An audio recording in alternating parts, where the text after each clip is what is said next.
This meeting is now called to order for Wai'anae Coast Neighborhood Board number 24.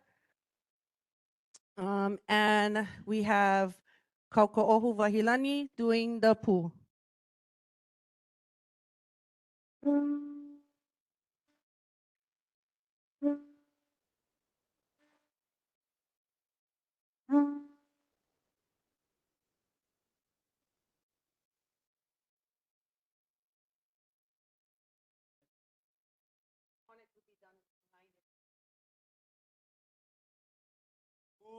Hui mauka o Wai'anae, kai vai ke po vai o kane vai.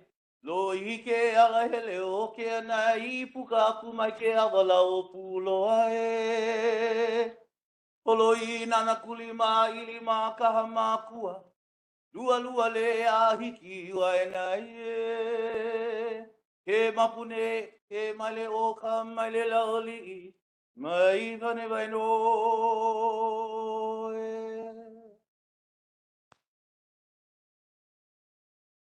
Mahalo e Kauko'ohu.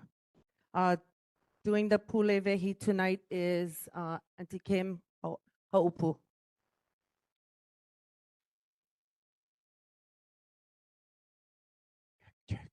Shall we bow our head? Heavenly Father, we come before you this evening as a community, as a neighborhood board. We ask you, we mahalo for everyone that has attended this evening and for those who are en route to our meeting this evening. We ask for your guidance in our discussions, our presentations, and ask that when our meeting is done this evening, that you go home safely, Lord, with everyone here. In these precious names, we ask yours. Amen.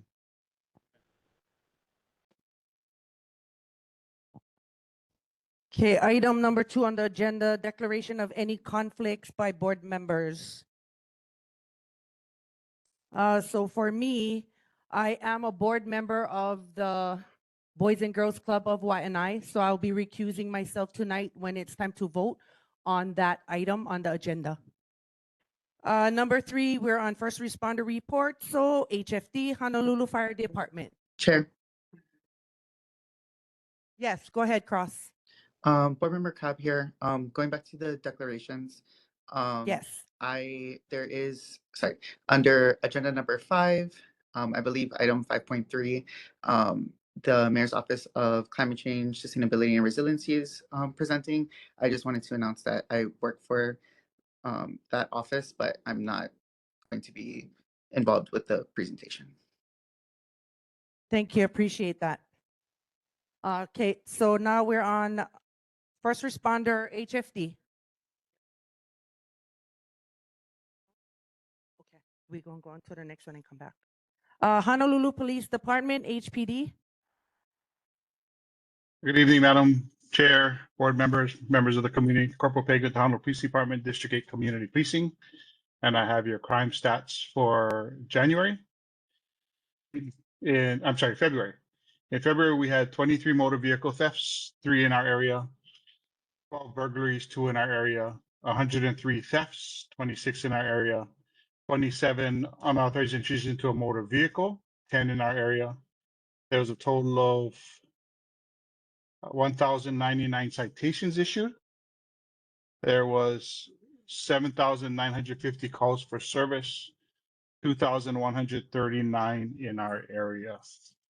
Other than that, the only thing I wanted to mention, and so I know it's a little bit out of our district, but Kapolei Commons is having a Touch a Truck event at Kapolei Marketplace on Saturday from, I believe, 9 to 1. Going to be a bunch of first responder vehicles and some other people out there, and I believe it's a free event, so everyone's welcome to come down. Other than that, I'm up for any comments, questions, or concerns. Okay, we have online Johnny May. Johnny May, go ahead. Thank you, Chair. Corporal Pagan, can you explain what is the West Side Safe and Sound program? And the next one is an ask if HPD can periodically drive by the school zones, but the schools in Wai'anae 96792 periodically be part of their daily routine. Thank you. Thank you. Excuse me. Okay, good question. The Safe and Sound West Side is a program similar to, for those of you who may be familiar with the Weed and Seed, um, in Kalihi, Chinatown, Pro City, and Eva Beach. So basically, the idea behind Safe and Sound is that we're going to be looking at higher bail automatic charges for certain types of crimes within the Wai'anae coast area, as well as we do have a lead, a director for Safe and Sound West Side, which her job is going to be working with the community to get funding for programs to help the elderly, the kapuna, the youth, with sowing some programs back into the community. So it's not just an attack on crime; it's also an attack and intervention in regards to mentoring, outreach, and services provided by the prosecutor's office, by the community, in partnership with the Honolulu Police Department. Thank you. Thank you. Is there anyone in person that would like to ask HPD questions? Nope. Okay, online we have Nani, board member, go ahead. Aloha kako, aloha corporal. This is Nani. First I wanted to say mahalo. I never got to thank you for separating the statistics between our mopu and our neighborhood districts. So mahalo for that. I just had a question, and if a community member, what's the process if a community member needs to subpoena police officers for District 8? Corporal Once they have, Pagan, sorry. Corporal Yes, ma'am. Pagan, can you take that offline and email that to me and I can forward it, please? Okay, I'll be fine with that. That, because I'd like to have that in an email just in case that gets asked to me. Mahalo, mahalo, Chair. Okay, Corporal Pagan, thank you. We don't have any other questions online or in person. Mahalo. Thank you. And then now we have ocean safety. Aloha.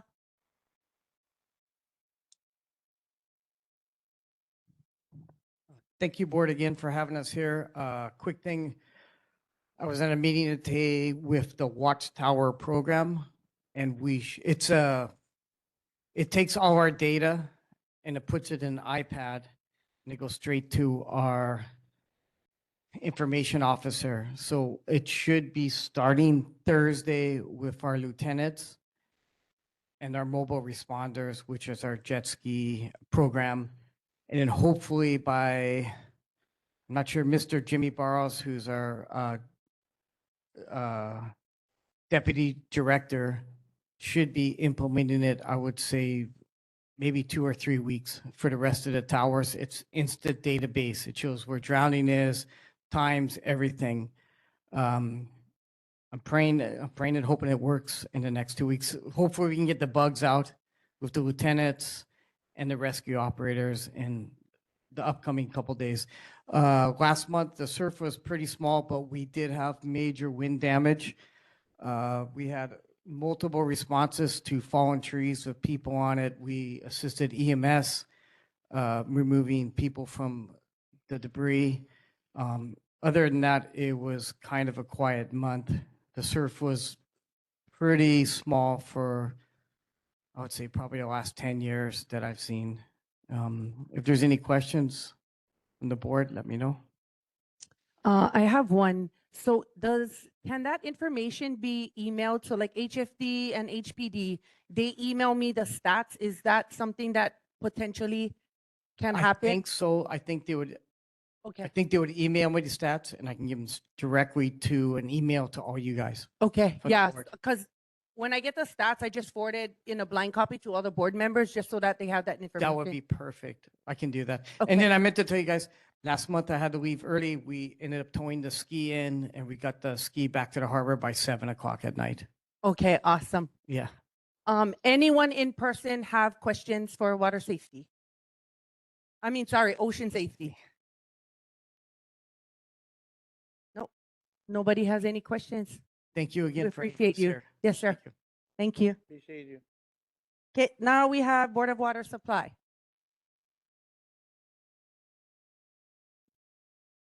Aloha Council and community members. I'm Kauai Hilo. Sorry, last month I was sick. Did you want me to go over last month's notes? That'll be fantastic since everybody else was quick. Okay, last month, January, the good news was we had no main breaks.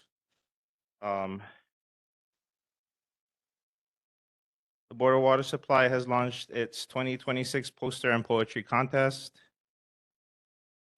But that passed, sorry. Deadline was February 27th. Kawai Wednesday Instagram contest, for a quick conservation challenge. Again, that was in February 4th to the 11th. My bad. On to this month.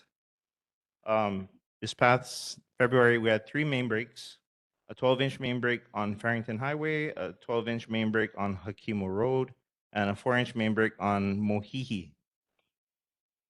General water announcements, World Water Day, March 22nd, 2026. Join the Board of Water Supply as we recognize World Water Day, what it is, as annual United Nations observance to raise awareness about 2.2 billion people living without access to safe water. This year's theme, where water flows, equality grows. Why it matters. The global water crisis affects everyone, but women and girls often carry the heaviest burden when safe water and sanitation aren't available. Did you know more than 1 billion women still lack access to safely managed drinking water? Throughout March, and especially March 22nd, check our social media pages at borderwatersupply.com/WWD for inspiring stories and videos about global water crisis. Water is a finite resource, so let's make every drop count. On the table back here, I have flyers for a community meeting number 2, Tuesday, March 31st, from 6 p.m. to 8 p.m. at Kalani Ho'okaha in Nanakuli. You guys are all invited. The community meeting is being held to share information about Wai'anae's existing water demand and preliminary future water demand scenarios for the district's watershed management plan. Join us to learn about these scenarios and share your input about water needs and conservation. Do we have anyone in person that has any questions for Board of Water Supply? Okay. Online? Nope. Thank you very much for your time. Appreciate it. Have a wonderful evening. Okay, I'm going to go back to HFD Honolulu Fire Department. Okay, we're moving on. So monthly reports from the Army. Lieutenant Colonel, go ahead. Good evening, Board. Just a couple updates from our end. On March 17th, we do have a job fair from 8:30 to 2 at the Mililani High School. All are available, and you can find more details at himwr.com. We do have a training advisory out, published early this month. There'll be some training on East Range from the 16th to the 27th and the 30th to the 31st. That's day only training from 6 a.m. to 6 p.m. And then 3 to 5 March and 28 March to 4 April, we do have artillery, mortar, and demolitions training here on Schofield Barracks. Wanted to make you aware of that. And I know, just a reminder, we do have prescribed burns scheduled from April 13th to 19th, and we can find more information on that at our community concern line. And as far as update notes this month, that's all I have. Standing by for any questions you or the community may have for me. Yes, sir. So last month, there were several community members that asked multiple questions. Did that not get conveyed to you? I have, I believe I have 2 notes from the representative, and I apologize I wasn't here last month.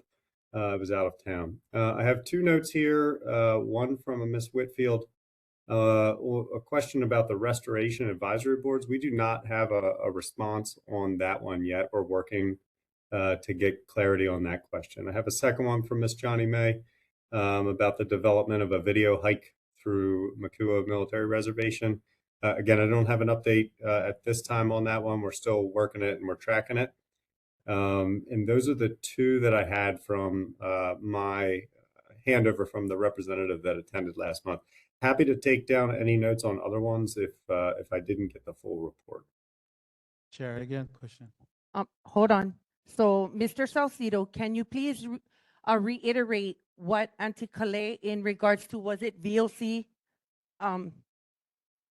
Because that one was very important. That was asked previous years, sir, and it has never been answered. So I'll let them reiterate what they were asking. Go ahead, Auntie Calais. Aloha, Kali. My question was, because of that filming that they have of rhinoceros knot at Makua, this is also used for the helicopters to land on and to buffle down the dirt. So when that thing breaks up into little beads, it washes into the stream and it goes into the ocean. That is cancer causing. Had the Army tested, I've been asking that for the past 4 years, 3 years, and I just did it last month again. We cannot just allow that to happen without the waters being tested. Because I know a lot of surfers that I surfed it with during my young time died of cancer, okay? So we want answers. Have you folks ever tested the sands, the stream along that washes down? This is important to my community. It's a safety, well-being I'm questioning about. And we deserve answers because every time when you folks come on, one of you guys will either be sick. When you guys get called on duty, you folks leave and boom, we're back to square one again. We're tired of being at square one. We want answers. Accountability, we're asking for. Transparency and accountability. Mahalo. Thank you, Auntie Calais. On a separate note, this is Austin Salcedo. Lieutenant Colonel, on set aside, I'll need to collaborate with you on a separate note. Can you give our chair, Terry, point of contact number so I can collaborate with you, set aside from just talking about this issue itself? It's kind of large. So would you mind sharing your contact number and vice versa with our chair, Terry Sylvania? Yes, sir. I'd happy to be able to get you in contact with the public affairs office that can really direct you more specifically to the answer. No, this is totally separate matter, a total separate matter. They need to collaborate with your level, sir. Because basically, I need to speak to the staff members of Colonel Sullivan. Any of the staff members, if you can put me in contact with them. Yes, sir.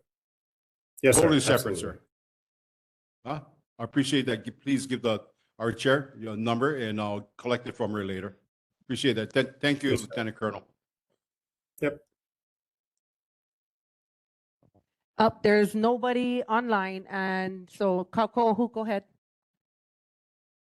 Yeah, Lieutenant Colonel, I had questions from couple years and maybe 2 months ago, but it was about the flight schedules for the Army flying over Pu'el, Wai'anae Valley, because just a couple weeks ago it was like midnight and there was a helo that was flying over, and so my question is, because to my understanding, no over residentials, you're not supposed to have air traffic, but for years the military has been flying over Lihue, which is Schofield, but that's Lihue, that's the original name.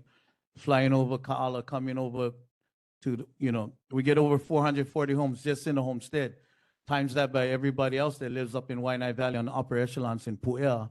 So my question is, like I've been asking for years, like what is the flight patterns or because the only ones that fly over is when HPD, if they're looking, or HFD when we got fire season. But other than that, no other air traffic flies over except for the Army. So that's my question. That's been ongoing for a while. Thank you. Yes, sir. The once the helicopter departs on the ground, we submit flight paths that we desire to take. Once the helicopter departs the military installation, it's under control of the Federal Aviation Administration. So from that point on until it reaches its final destination, oftentimes the desired DoD flight paths are not at the request of what we want to fly. It's at the request of the FAA, and then we follow their directions. But we do understand it's a community concern, and our pilots try their best to fly at a height and a distance from all community areas to reduce the impact.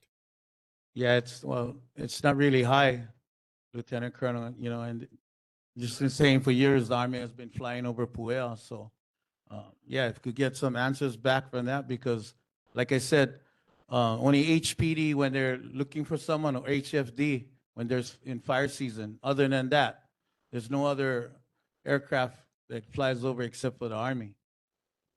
So my question is, if you can take it back, like, do you folks, just fly over anywhere you folks want to fly over? That's what I'm asking.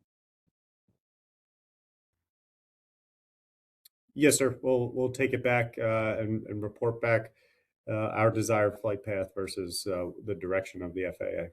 See if we can clear it up. Appreciate that. Okay, we have one more online. Dana, board member, go ahead.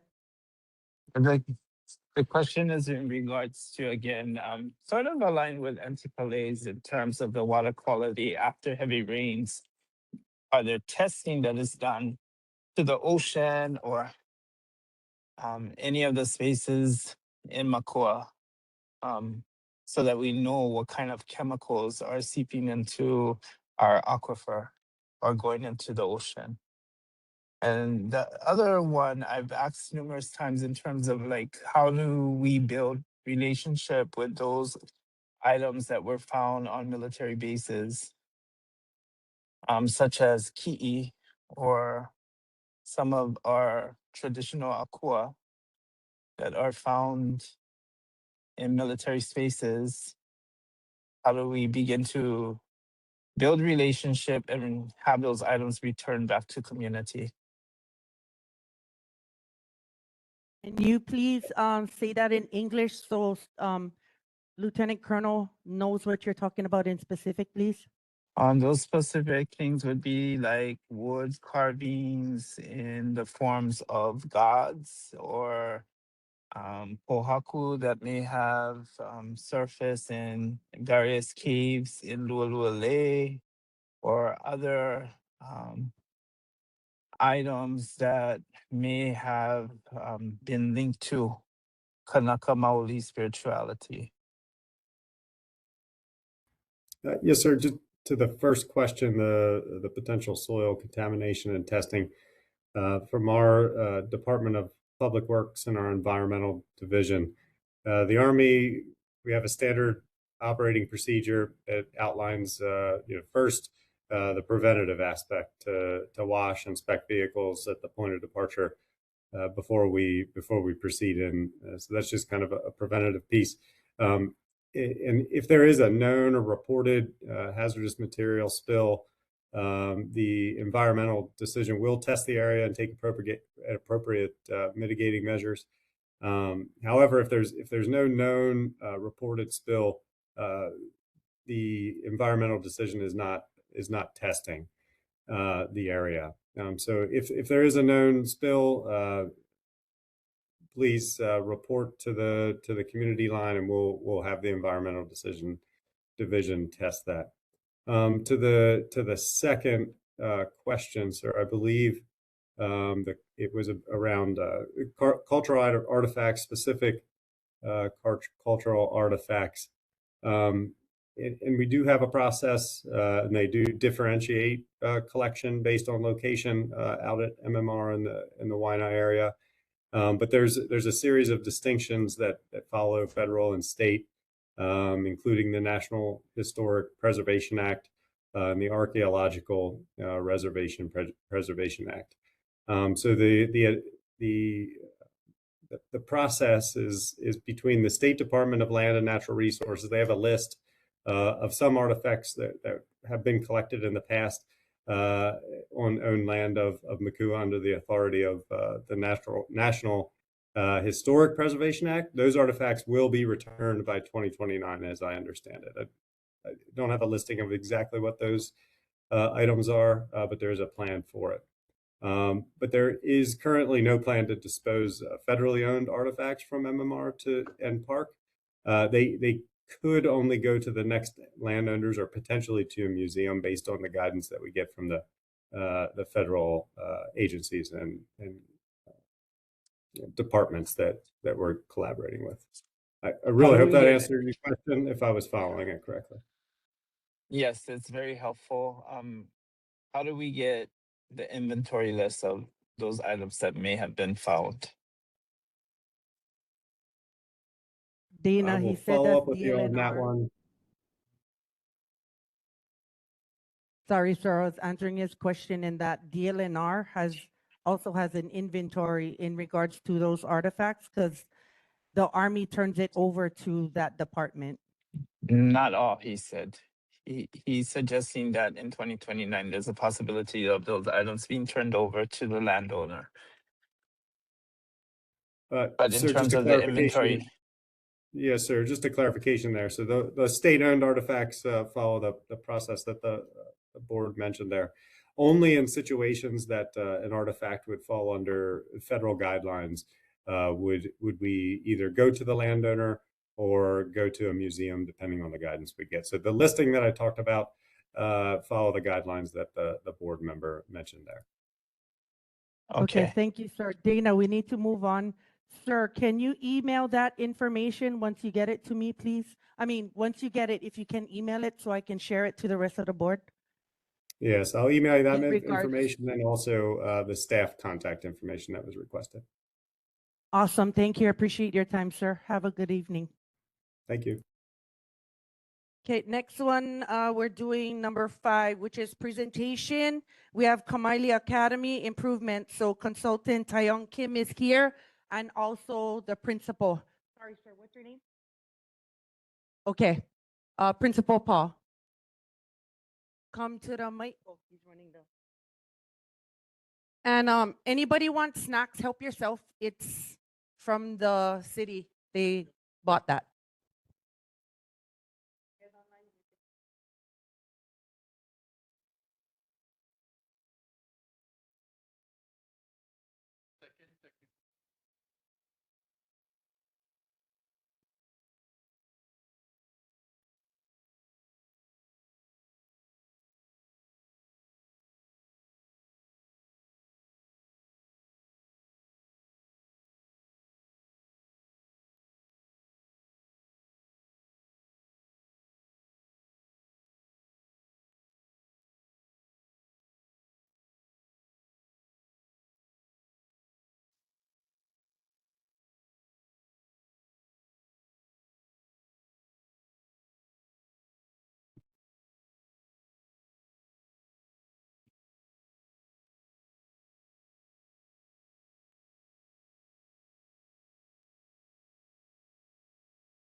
My apologies. A little bit of a caveman sometimes when it comes to this internet stuff.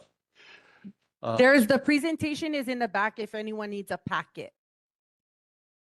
Okay. Good evening, Chair, board members, Senator DeCourt, members of the community. My name is Taeyong Kim. I'm a planning consultant for the Kamaili Academy Pre-Kindergarten Hub. I'm here tonight with Carl Akai, the project architect, and I'm very happy to see Principal Kep joining us this evening as well. So I'm just going to give you a little overview of this really wonderful project, and we will open it up for questions after we've done this brief presentation.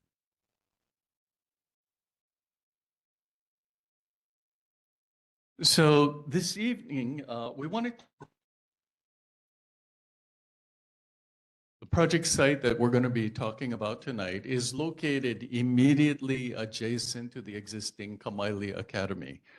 Those of you who know Alakau Street will notice empty lot right on the corner as it turns right past the academy. It's unimproved, used as parking at this time. But it's not official. It's basically crushed gravel out there. I can't see far, and then I cannot see close. I have to use my glasses. One moment.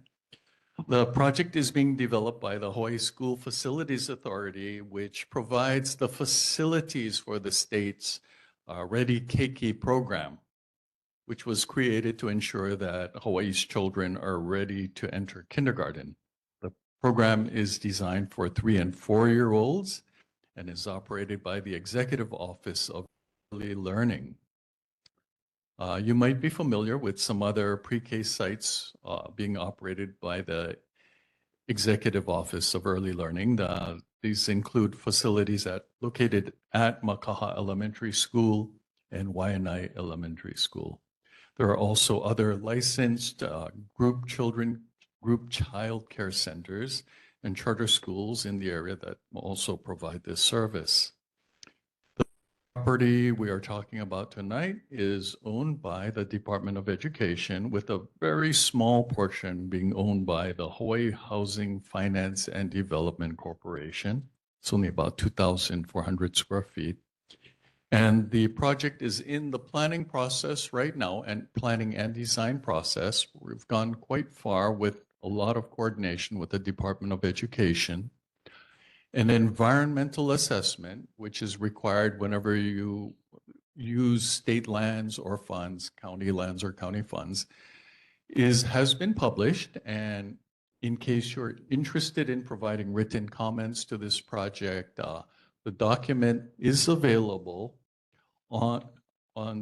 at the Environmental Review Program Office, and the website where you can read this document is planning.hawaii.gov/ERP. The close of comments for this is going to be March 8th, so we've got about a week got this week to address, to provide comments. I am going to turn it over to Carl Akai, who will actually give you the details of what this project consists of. Good evening. Again, my name is Carl Akai, architect with AM Partners. So just to give you a slight kind of quick overview of the project, to kind of give you a feel and an understanding of what the project has to offer. We'll start with the aerial view. It'll be very much more graphic, and like how Tiang was saying, it's kind of might be hard to see for everyone to look at. But if you have the handout, you can follow along with the handout. So again, as Tiang was saying, the access to the site is the right side of the existing Kamaili Academy. It's accessed through Alakau. As it is right now, the site or the program, the development, will have its own entryway separate from the existing Kamaili Academy. As you can see here, the outline, the trapezoid on the smaller right-hand side, we indicate the project site in relation to the existing Kamaili Academy campus. What we show in this graphic is 2 classrooms. We have an admin building at the top, and we have parking lots and open areas around the buildings.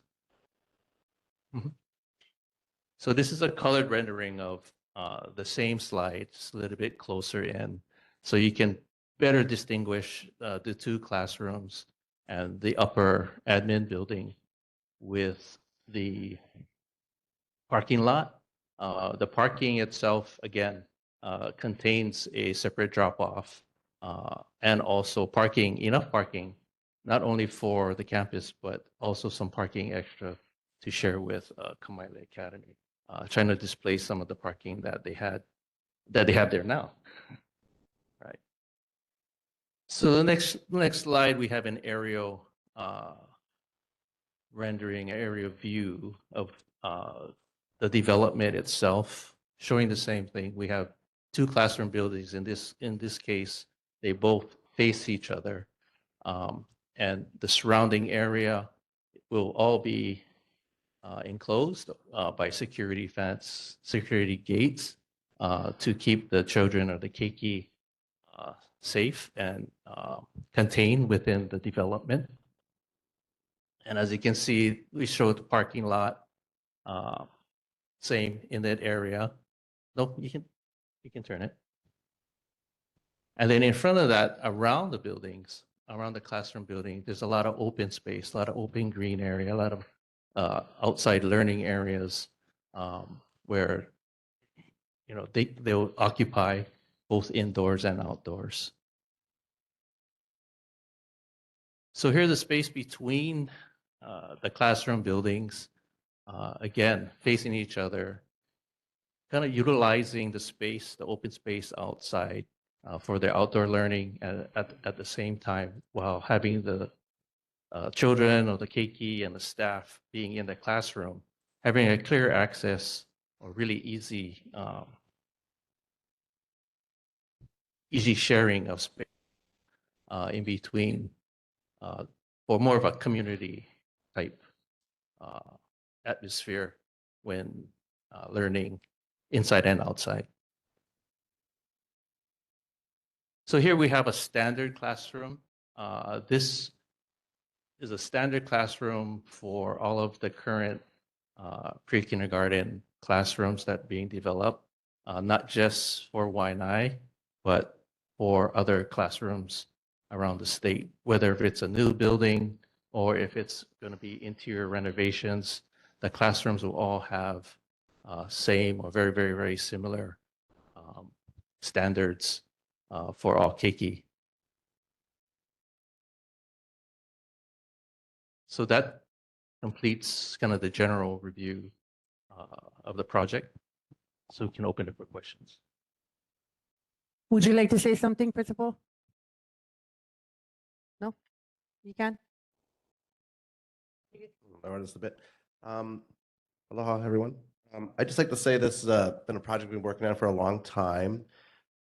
We started our early learning journey at Kamaile back in 2015. So we currently have 67 pre-K kiddos. This site would essentially pretty much double that. So we'll have 8 classrooms instead of we have 4 right now, which includes a special education setting. There's a critical need within our community. We have about 2,000 students that are under the age of like 4 and 3, and there's only about 800 seats. Okay, so this is a critical need for our community. My goal and dream as a Pokumu here in Wai'anae is that every kindergartner has 2 years of early learning before they get to kindergarten. And so we've seen a lot of success that like their kids that have been, in our program over the years, really they're just a lot more prepared as they enter elementary school. So this is part of a larger master facilities plan. We're very mindful and purposeful and intentional that like when we're building out this early learning, we want to make sure that we can continue on for future expansion, for the rest of the campus as needed, because we know that as we build facilities, as we serve our community, we have to think not just for today, but for the future generations for our kids. This design has, we've had a lot of input from our teachers who I really think are the ones on the ground, right? They're the ones that are doing the work. They know classrooms best. They know how kids learn. And so we've really put a lot of time and purpose into this project, and we're excited about it. As you guys know, we started with that land donation several years ago. We made it into some parking, but now we really want to turn it into something that's going to be here for our kids for the future and for our kids' kids. So it's a powerful design, and I'm here to answer and support. But I thank you guys. Appreciate it. Okay, thank you. Anyone in? Again, Okay, question. come to the mic. State your name. Chair. So Question too. can we let the community ask questions first? I'll come to the board. Hello. Your team is putting this together. It's real well deserved for the children on the west side. But will this thing be funded by any federal type of funding? from congressional, senatorial, because the reason why I say about federal, because federal will open up the can of worms of nonprofit organizations bringing entities from the mainland into our community. It's gentrifying our area. We cannot hold any of these type of things. Nonprofit would destroy us because nonprofit brings in entities from the mainland under HUD, Housing Urban Development, and Fair Housing Act. They cannot discriminate who they bring upon and serve. In the West Side, we're overcrowded. We need to take care of our own. So somehow, some way, in state legislation, prevention from any type of federal funding, we only need our state funding to assist with this, which we cannot have outside entities from the mainland coming in and overloading our West Side, because we have our children to take care of. They have their areas in there. Mainland should take care of their own. So this is a state-funded project under the School Facilities Authority. It's state-funded project, and it's for the kids of our Wai'anae Moku community. Thank you. Next person to the mic, please. State your name. Thank you, Madam Chair. Oh, wow, what happened? My name is James Cowles. I'm with the Miley Nanakuli Neighborhood Board, but this is personal for me. We've had problems with opening chairs for pre-K out this side for a very long time. There's been a waiting list for pre-K, and trust me, raising my kids growing up, we went through that. We had a waiting list to go. I support this project 100%. But the only problem I have is, Alakao Street. You know how busy that street gets, dropping off and picking up kids. What I'd like to know is how you're going to alleviate that heavy traffic with this new construction. I like to see this new construction, but I like to see something done. I don't know what can be done about the traffic on that street.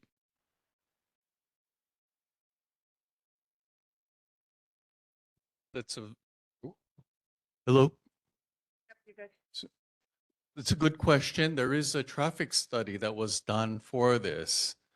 So the traffic study did look at peak traffic during the drop-off hours and during the pickup hours, and the traffic was deemed acceptable. But more important, because Alakao is busy, it was to design it so that traffic could be stored and contained on site. You don't have people queuing up in the street. And that was a critical part of the design, to create a drop-off and pickup area within the secured compound, right adjacent to the building, but inside, not curbside. So that was an important factor in designing this facility.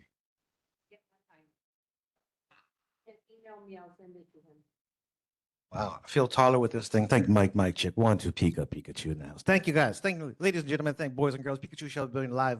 Thank you all for coming here. I think I need to talk to the Asian dude because I love the presentation. I think my sister works at this joint, so I got to be full disclosure. I do support because you just gave me math with numbers, right? About 800, but you have 2,000 in demand, right? Because we're short 1,200. So how much is this going to cost? How long is it going to take? What do you guys need us from support? And if it's going to be state funded, is it free for all the keiki on the west side? We can't speak to cost, but we can speak to process. So like, it's going to go out to bid, hopefully by the end of April. The bid should be awarded by the end of June. Hopefully construction would start, soon thereafter. Kamaile Academy Public Charter School is a free pre-K-12 school. So any child can come as long as they meet the age requirements. You got to be 3 by the end of June, right? So, but it's free public education for all students. We serve special education students. We serve all kids.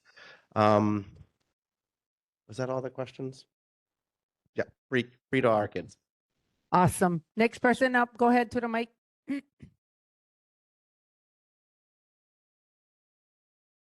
Aloha, Kalei Salcero. My question is, I know you got, I really like the project because we do need, the kupunas that's watching, them punas, they don't have nowhere to take them. And they have doctor's appointment and they gotta tag them along and everything. So I really, appreciate you folks doing it and looking up on the community. But my concern is, you also have kids. Let's face the reality. We have kids with special needs, with autism and everything. Are you folks gonna be keeping those kids separate than the regular kids? Because autism is a special need child. That's one of the things I wanna ask you folks. The other thing is, with the teachers nowadays, teachers come and go because they don't want to travel, too far. Would you guys, consider later, maybe having something, whether it's a studios or something like that, to keep the teachers in Wai'anae? Because we're tired of losing the teachers. If the teachers down here is getting paid $50 and you can get paid just for another half a mile or 3 miles down the road, another $60. I'm not going to stay here. I'm going to go there. So you have to consider on that. How do we keep our teachers in to make sure our kids get the best quality of teaching? We need to educate them because a lot of them falls through the cracks, and we cannot allow that. I love my community too much to watch them fall through the cracks. That's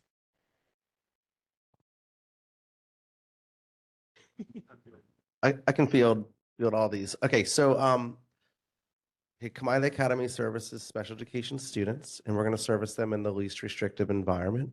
So some kiddos, depending on the needs of the kids, will be in a special education setting where there would just be special education students. But most of our early learners are with all their peers, and you would never know. Like there's 3-year-olds, there's 4-year-olds. We have students with IEPs, we have students not with IEPs, and they look all the same. They all wear beautiful green shirts, but we're going to do our best to service those kids and provide, specially designed instruction for every kid. And that's what we do now. So we're going to continue that. We're just going to kind of level. And one thing that in the design so currently we have 4 classrooms at Kamaile. I was very firm that those 4 classrooms are coming with. So we're going to have one pre-K complex that's going to have all of our kids housed in a pre-K place that's right for pre-K. Pre-K is a special thing. Their bathrooms are a little bit smaller, right? Like their sinks are a little lower. Like they're sized up for people like myself.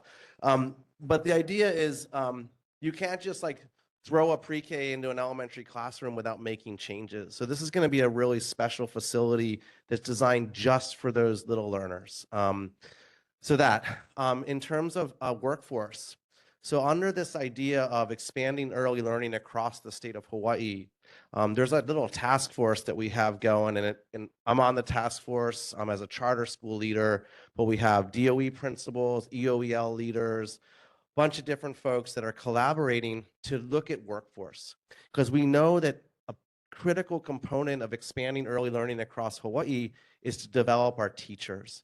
And nothing would make me more happy than to never have to recruit a teacher off the coast.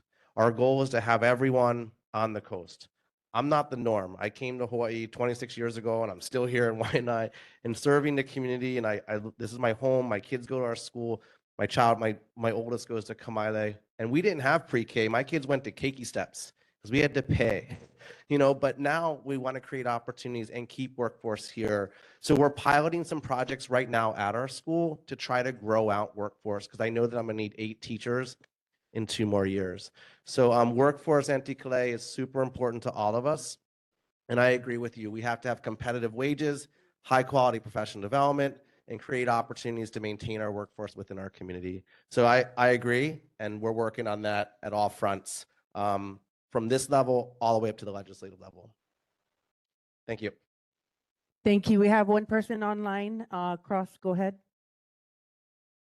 Thank you, Chair. Board Member Crab here. I just wanted to take the time to thank Principal Kepka for all his hard work, and all the teachers and staff at Kamaile Academy, and also the planners in this project.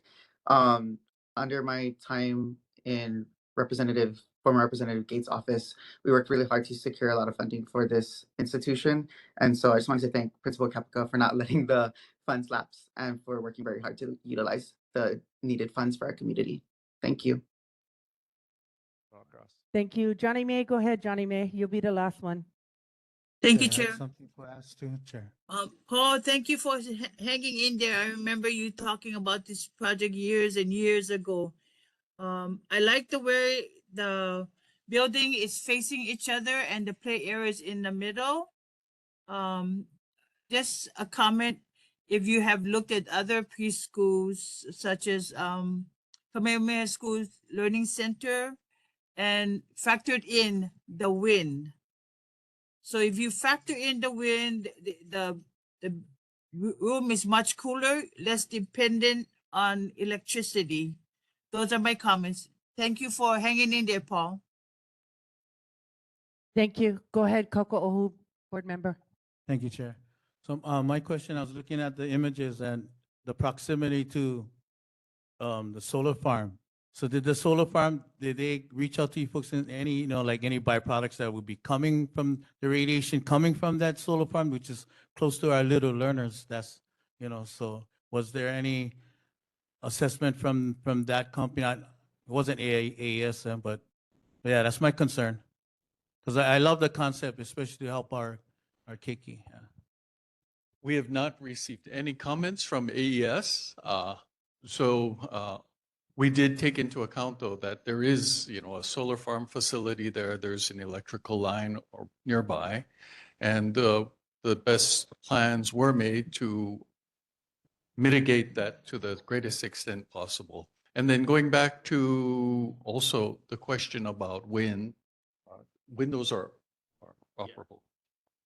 Yeah, so the question about I guess orientation, building orientation, as you could see from the rendering itself, it's situated. We're trying to capture as much shade as possible during the wind. I mean, obviously during noon, I mean there'll be sunshine upon the play areas, but then again, each one of the classrooms are air conditioned for noontime when it's really hot.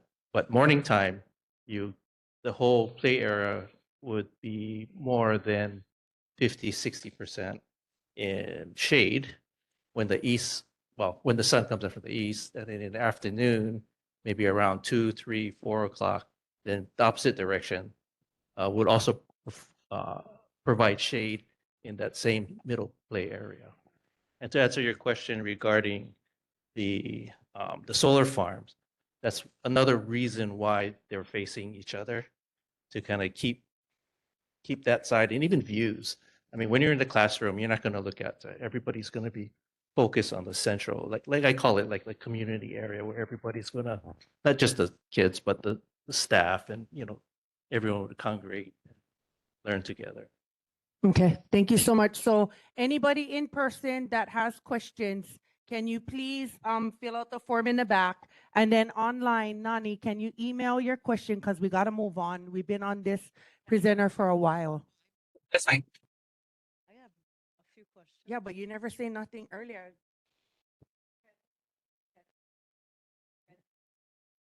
Mr. Kepka, so this is the 2 acres that URIS donated to the Department of Education, correct? Correct, right? Yeah. And you've been currently using it for an off parking lot, right? Yeah. So there was also discussion, full disclosure, I sat on your quasi school community council for 5 years during this time period. So that's just, I know I don't do it at this point in time. So there was also discussion back then for our emergency access route. Yep. So is that still being considered in this plan to make sure we have access for when we do get our emergency access route that will connect all the way to Makaha Valley Road? I don't want that forgotten. Yeah, Joe. So okay, so you have the solar farm, like on the Ka'ala side.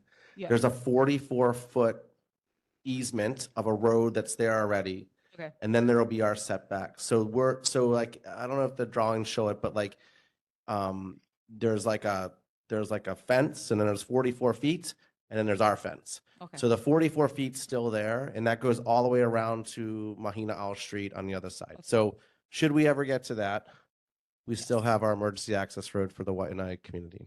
Yeah. The challenge I see is since you guys are a public charter school, they're treated as a stepchild within the public school system out here. So your funding to operate this program, once it's all built, how is that going to work with the Department of Education and the charter school? Right. So that's really important, right? Sustainability. So under our initial 3 classrooms that we built out under the preschool development grant, we moved to have sustainable funding within the legislature. Funding to supply teachers and sustain programming will be provided through state funding. So not only is the facility, but to be able to equip our staff as well. So because yeah, like workforce is important, right? We have to maintain, the littles need more workforce, right? They need more hands to help them. So typically a pre-K classroom would have like, a teacher, an EA, and then like a paraprofessional. We have sustainable funding for that secured. So all of these these early learning Keiki ready classrooms would have funding for staffing as we move forward. Yeah. Yeah. Yeah. So the reason I want to move forward, we have youngins in the room that are in intermediate high school and their school tomorrow. So I am going to move on to the next presentation. Thank you much for your time. We really appreciate you guys. And if anybody has further questions, you can email me and I will definitely forward it. And Mr. Kim, can you please email the presentation so I can share it? Thank you. I appreciate you. Aloha. Okay, so the next one up is Boys and Girls Wai'anae Clubhouse Project Hope Community Event.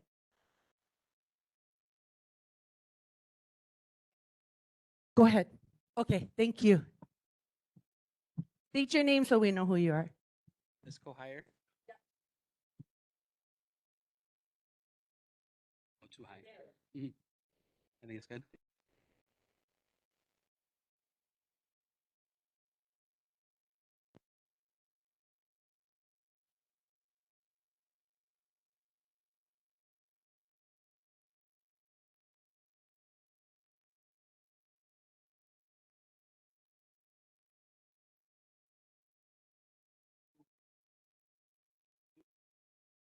Yeah, if we can be very brief and to the point and just get to the vote, because like I said, we have children in the room that have school tomorrow, so we have to be considerate of them. So if somebody make the motion and we just get to it.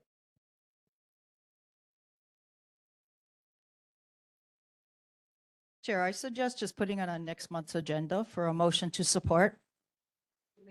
I actually made notes for that we would be supporting this project because I know you need all the support you can get. So I'm gonna write it up and put it on our agenda next month that for us to vote in support or not support, but I'm sure everybody's pretty much. I won't speak for everybody, but for myself, it's a wonderful project that we need in the community. Thank you so much. I appreciate you guys. Hello, everybody. My name is Ray. I am the program director over at the Wai'anae Boys and Girls Club. I am joined tonight with my director, Crystal, and 4 of our teenagers at the Boys and Girls Club, Emma, Lilith, Aaron, and Matthew Messiah.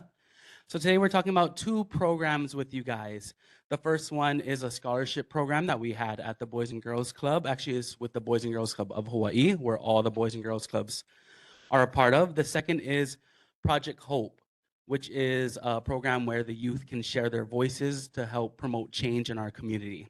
So for the first one, the Youth of the Year, every Boys and Girls Club in Hawaii submits candidates to participate in a scholarship program where they share on how the club impacted them and changed their lives. So I'm happy to share with you guys that Matthew Messiah from the Wai'anae Clubhouse won this year's champion title. So before I go on to share about our second program, I'm going to invite Messiah up to share his speech that won him the title of Boys and Girls Club of Hawaii Youth of the Year. Hello, everybody. I stand just a few feet away, and as I inch closer to you, a feeling settles deep within. The ache of looking into a memorable face for the last time reminds me of how fragile closeness can be and how quickly it can slip away. My name is Matthew Masai Cargo, and this is my healing journey. For a moment, everything went dark, like I blacked out and drifted into a soft, distant dream. Only this wasn't a dream at all. It was the same suffocating atmosphere I'd felt before when I was 9, walking through those church doors to say goodbye to my beloved father. Tears were my vision as I stepped forward, each one slower than the last, my chest tightening as I reached the casket, whispering words I thought I'd never have to say. An unbearable moment etched itself into my mind forever. And then, suddenly, it wasn't him.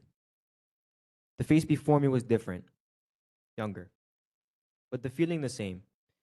This time, it was my father I was saying goodbye to, but a close friend I admired and laughed with. It was deja vu, as the grief had found me again and someone that mattered more than words could capture. They passed away on October 28, 2025, in a pedestrian crash. I still remember getting the message from my mom in the family group chat. My heart dropped when she sent the photo, and as my siblings' messages followed, sorry, Saya, over and over. I completely broke, and my phone slipped from my hands. A wave of anger and confusion hit me altogether, and I found myself asking impossible questions. Why you? Why today? Why now? You're still supposed to be here. I kicked the walls and yelled until my body gave out, collapsing to my knees with my head in my hands and my mind somewhere far away. For the second time, I grieved someone woven into my story. And the same day I found out my youth year form was due, I chose to show up to honor them like they would have wanted. In grief, we return to what feels like home. And for me, that home is the Boys and Girls Club, a place that held me as a baby, became my first home when homeless, and introduced me to the Youth of the Year program. Youth of the Year helped me grieve my father, and now once again gives me space to turn my indescribable thoughts onto paper and to share them out loud. It has silently claimed a special place in my heart. Nothing can prepare you for the departure of someone you love, but the club showed me the opposite. Always being there to process life's heaviest moments. I knew I needed to come back to those blue doors. I'm still at the beginning of healing, but I walk forward knowing that to grieve deeply is to have loved fully. Mahalo.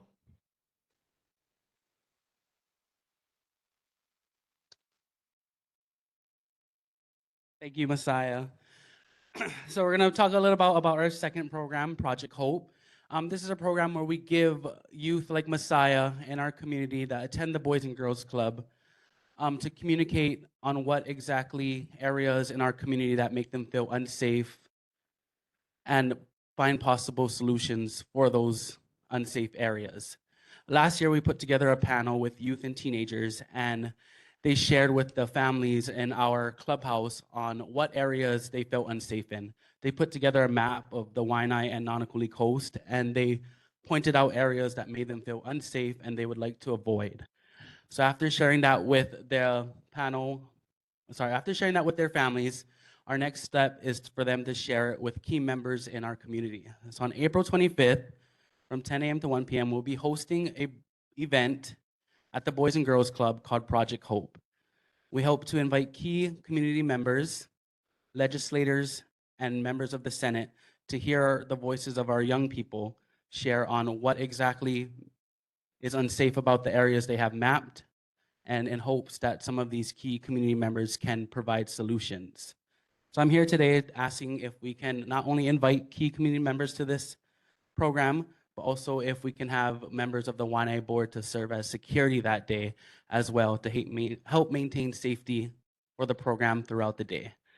We are also inviting food vendors, arts and crafts booths, other vendors to come and sell their local made products. So we kind of wanted to make it a big community event as well, but of course also highlight the movement of Project Hope. Thank you, guys. Thank you very much for that. So we are going to move 8.3 up, which is consideration to participate, have the Wai'anae Coast Neighborhood Board number 24 members in providing security support for the Boys and Girls Club of Wai'anae Project Hope. It's a community event. So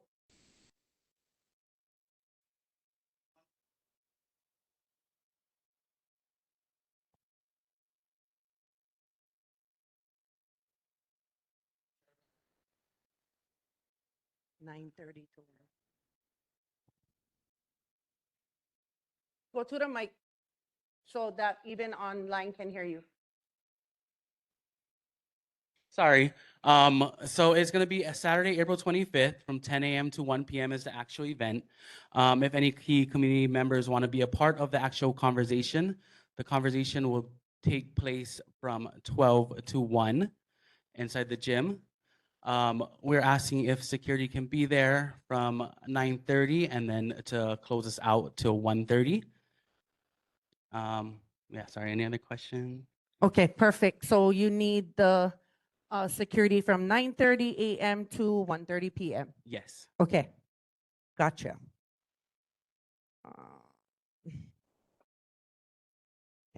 Chair, just a Yeah. point of clarification. Do we have to use the word security? Could we use volunteer? Yeah, we could use the word volunteer, community helpers, community support, Mhm. anything like that instead of security. Yep. So the verbiage I'm using in what I'm exactly gonna say is voluntary participation of individual board members in providing support for the Boys and Girls Club of Wai'anae Project Hope community event on April 25th, 2026 in their personal capacity and not as an official function of the neighborhood board from 9:30 a.m. to 1:30 p.m. Oh, I'm so sorry. I screwed up the times. I'm very nervous. It's 11 a.m. to 3 p.m. is the event. And 9:30 a.m. to 3:30 p.m. The actual conversation with the panel of youth and the key community members is from 1 to 2. Okay. Sorry about that. No, it's okay. So I want to clarify. You still want us there at 9:30 a.m. to 4 o'clock? 3:30. Yeah, 30 minutes after the event, 30 minutes before. Okay, no problem. So 9:30 a.m. to 3:30 p.m. Okay, so I move that the Wai'anae Coast Neighborhood Board number 24 approve voluntary participation of individual board members in providing support of the Boys and Girls Club at their Wai'anae Project Hope community event, April 25th, 9:30 a.m. to 3:30 p.m. Yes. So I moved. Anyone? I second. Can you give them a mic? Do they have a mic? Okay, so I never hear that, but yeah, Uncle in second. Okay. 9:30 to 3:30. Okay. Any discussion? In-person discussion? Chair, so I will be supporting the motion. Unfortunately, I'll be off island on that particular day, so I won't be able to help volunteer for you, but I do support the motion. Anybody else in person? Nope. Online? Board members, anyone? Discussion? Cross, go ahead. I'm also in very much support of this project or volunteer date. I am a tentative yes. I just have to go recheck my schedule to see if I can confirm or not. But thank you guys for your time. Thank you. Do we have any? Chair. Go ahead. Yeah, I also support it and I'll be there. Thank you. And Krista is my classmate, so she can pull my ear if I don't show up.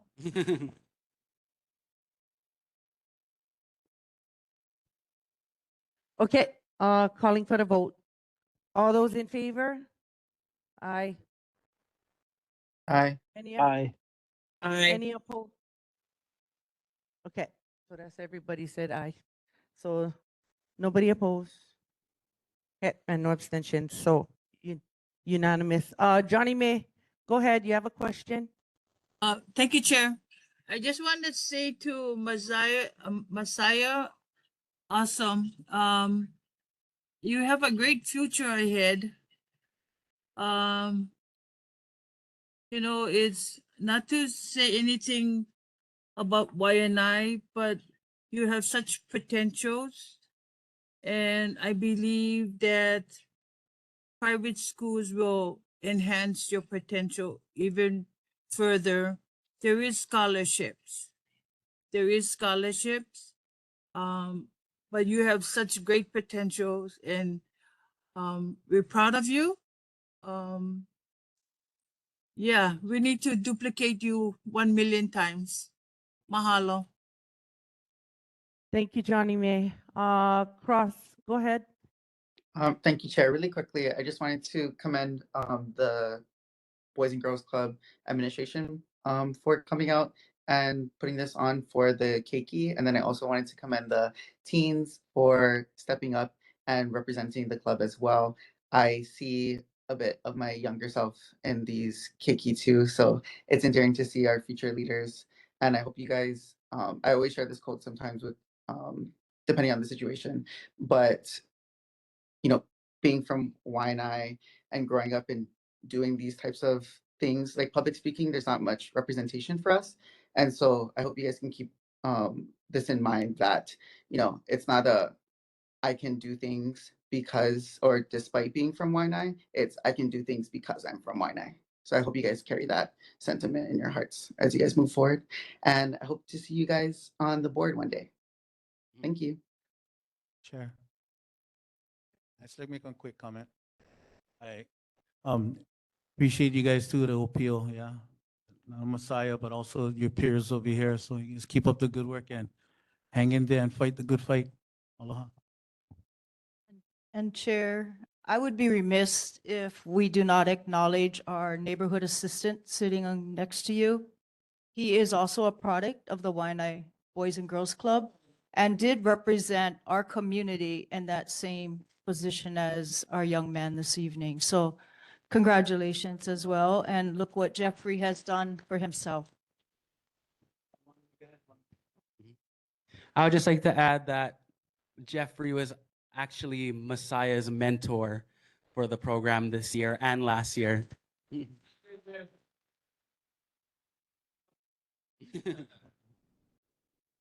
Okay, so I'm sorry, I forgot to, for the record, I would like to disclose that I actually serve as a board member of the Boys and Girls Club of Wai'anae, so I'm recusing myself from that vote in the interest of transparency because I don't want to, you know, yeah, so I'm recusing myself from that vote. Sorry. Yeah, but I didn't vote though. He counted me. Okay. So we supporting you folks, and then I'll give you the numbers on how many of us actually going to show up because like Joe, she's not going to be here. Yeah. So yeah. Johnny May, go ahead. Please make it short because these Kiki got to go home. Yes, thank you. Thank you, Chair. Ray, I know this is a beginning to hear the community voices, but you need to take it up to the a bigger platform, like the legislature. Okay, so consider that. This is just the beginning. Think big, go big. Thank you so much for everyone's assistance. Okay, mahalo for you guys' time. Now you guys can go take more snacks and then you can go out. Thank on you my guys for night-night. having us tonight. Yep, no problem. Thank you for coming. We appreciate you. Aloha.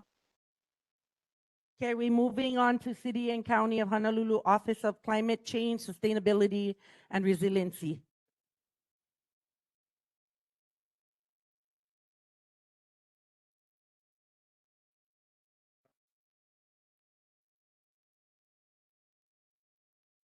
Oh, Chair, point of clarification.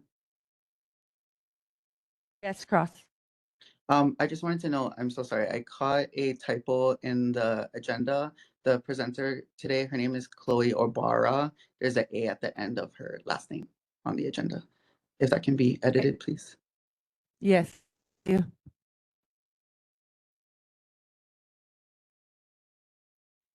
Aloha, everyone. Thank you for having us tonight. My name is Chloe O'Bara. I'm joined by my colleague, Sarah Harris. We work for the City and County Office of Climate Change, Sustainability, and Resiliency.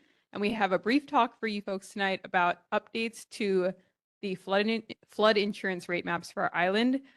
A brief disclaimer, it's a lot of information. We tried to condense it and make it as simple as possible. We will be sharing these slides. Yes, lesson learned. But we do have lots of packets of resources in the back. We will be sharing these slides, so you will have access to them. And we also have representatives from our Department of Planning and Permitting in the room, as well as the State Insurance Office to help answer any questions at the end of this.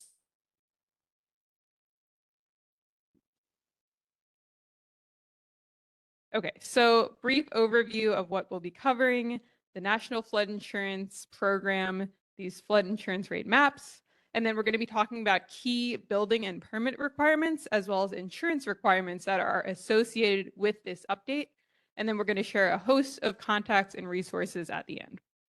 So the two main acronyms we're going to be sharing tonight: NFIP is the National Flood Insurance Program. This is administered through FEMA, or the Federal Emergency Management Agency, and then FIRMs are flood insurance rate maps. So the city and county has participated in the National Flood Insurance Program since 1980. This is a really important program for our entire community because it makes flood insurance available in places where folks might not otherwise have access to it. And it also allows us several types of federal disaster assistance that otherwise would not be available. And so as a requirement of joining this program, there are two main things we have to do. We adopt what's known as these FIRMs, these federal flood insurance rate maps, and we also have to have a flood hazard ordinance that regulates development of property within what's known as the special flood hazard area, which I'll talk about in a second. So yeah, the flood insurance rate maps are really critical for understanding your flood risk, and it's broken down into different zones. So this is kind of a zoomed out image. Again, apologies that it's small on the screen, but if you were to go online, you'll see different color-coded zones that show different levels of risk, and you can see where your property falls in. So there's different numbers that are like the legends for each zone. And the really important ones, that high-risk special flood hazard area, are all zones that start with an A or a V.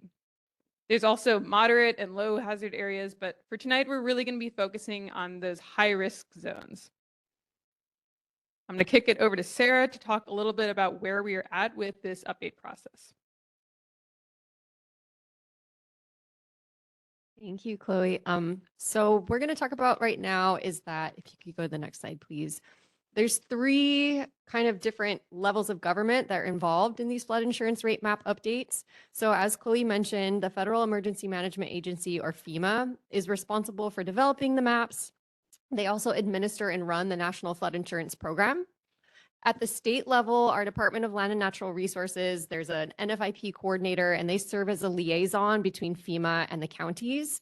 They're really instrumental in making sure that all the parties involved have the information that they need. And then at the county level, our role is administering the NFIP, and then also enforcing NFIP participation through our land use regulations, and as well as like getting that information to FEMA if we're doing a map update, and sharing out with our community when our maps change. So next slide, please.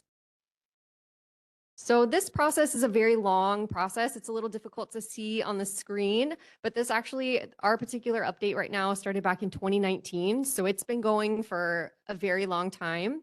FEMA worked with the city. They looked at a lot of areas of risk. We're going to talk about that in a second. Back in 2024, in July, the preliminary maps were issued. And what that means is these are the new maps that are changing as a result of this update. We've done outreach since then, and then our letter of final determination was issued back on December 10th, 2025, and that starts a 6-month compliance period where the FIRMs will become effective on June 10th of 2026.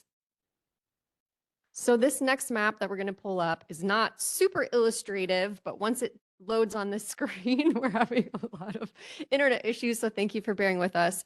You can kind of see it, but these yellow maps are the areas where there's been updates to the flood insurance rate maps. So as Chloe mentioned, we participated in the NFIP since 1980, so we did have some mapping, but prior to this update, about 78% of the island was actually mapped undetermined. So we didn't know what our risk was. So with this most recent update, about 400 stream miles across the island have been mapped now. And so you're probably wondering, how do I find out if I've been newly mapped into a special flood hazard area? So the city has an online viewer. It's at our website, resilientoahu.org/getfloodready. Additionally, these maps are available on FEMA's website. Don't worry, there is a QR code at the end of this presentation. It will take you to our website. There's a whole host of information.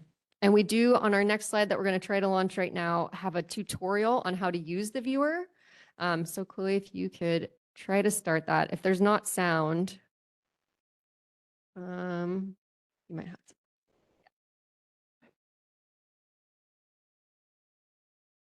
Okay, so there's not sound. So Chloe's going to do a voiceover. Okay, so when you go to our website, Get Flood Ready, just scroll down, click that first blue button, and that's going to open up this tutorial. You're going to see directions when you first click on it, so you can read those. It tells you about the layers you're about to see, and then click enter. So that opens up the map viewer. On the right-hand side are the old maps. They're called the current maps. And on the left-hand side are the preliminary maps, which are your new maps that, again, are becoming effective on June 10th. So you can search for your address. We're going to use A'ala Park as an example, and the map will automatically zoom into that location of interest. You can also zoom in further, get a better look at the property you're interested in. The blue outlines, they're a little hard to see, but those indicate the parcel. So when you click on the parcel you're interested in, a splash screen will open up in a second. I'm ahead of the video. And yeah, so it'll tell you your current map zone, which again is your older maps. So that looks like a zone and X zone. And then if you scroll down in yellow, that preliminary mapping is where you're newly mapped into. So this is an example of you were previously in a light green area, which was a low risk area. So as you slide that screen, you can see you were low risk. Now you're going to be in that blue, which is the high risk area. And there's a legend on the right-hand side that shows you those color codes and associated zones so that you can learn about what flood zone you're in. We will also have time at the end if anyone's interested. We'll just like set up in the back of the room. So if you're interested in walking through this with us, we can show you where your specific property is located. Okay, so as I mentioned, there's a couple different requirements that are going to be associated if your property has been newly mapped into a special flood hazard area. The first, there's some building requirements. So building in the SFHA typically requires certain permits, what's known as elevation certificates and floodproofing requirements. So this can affect the feasibility of new construction, renovations, timelines if you're trying to sell. So just something to be aware of. And then also there are insurance requirements. So maybe the most important thing we're sharing tonight is that there is what's known as the mandatory flood insurance requirement. So if your property is backed by a federal, or if you have a federally backed loan or mortgage and you're newly mapped into the special flood hazard area, you may be required by your lender to purchase flood insurance. And so now is a really great time to explore policy options if you know this is going to be happening for you, so that when that compliance period ends on June 10th, if you do receive lender notification, you know that you have to get flood insurance. The other really important thing to note is that it only applies to the footprint of your building. So if your building itself is in that special flood hazard area, that's when you need flood insurance, not your parcel. So you just focus on your building footprint. If you're looking to get started with flood insurance, you can go to FEMA's website, get a quote, find a list of NFIP-backed providers, compare costs and coverages, and explore terms and rates to find the best provider for you. This next slide is just a little bit technical, but we wanted to outline the cost of, or the maximum coverage limits for residential and commercial buildings. So that's $250,000 for building coverage for residential and $100,000 for contents coverage. And we know that might not be enough to cover your entire building. So that's why we also encourage you to explore private insurance options. There are 4 potential discounts available to your flood insurance premiums. We don't have time to go into detail tonight, but we have flyers in the back that will go into detail about all of those. And then if you are interested in private insurance, again, we highly encourage you to check out the State Insurance Division's Consumer Resources website. They have a host of information. As I mentioned, we also have a rep here tonight. And then we're just going to wrap up real quick with a few contacts and resources. So if you have any questions about anything we talked about tonight related to the map viewer or the flood ordinance, you can email DPP. If you want to know more about the community rating system, which we didn't have time to talk about tonight, you can email Chloe and I. FEMA's information is also online, as well as the state's insurance division. This next slide seems like a lot of information, so when it ever loads, please don't worry. I might just skip forward to the last slide because all of that can be found here on our website at Get Flood Ready. A QR code will pop up, but all of this information that we talked about tonight is there. Additionally, we realize that this is a ton of information to pack into 10 minutes. We hosted a virtual open house back in January. The recording of that presentation, which is about an hour long, is on our website, as well as the slides.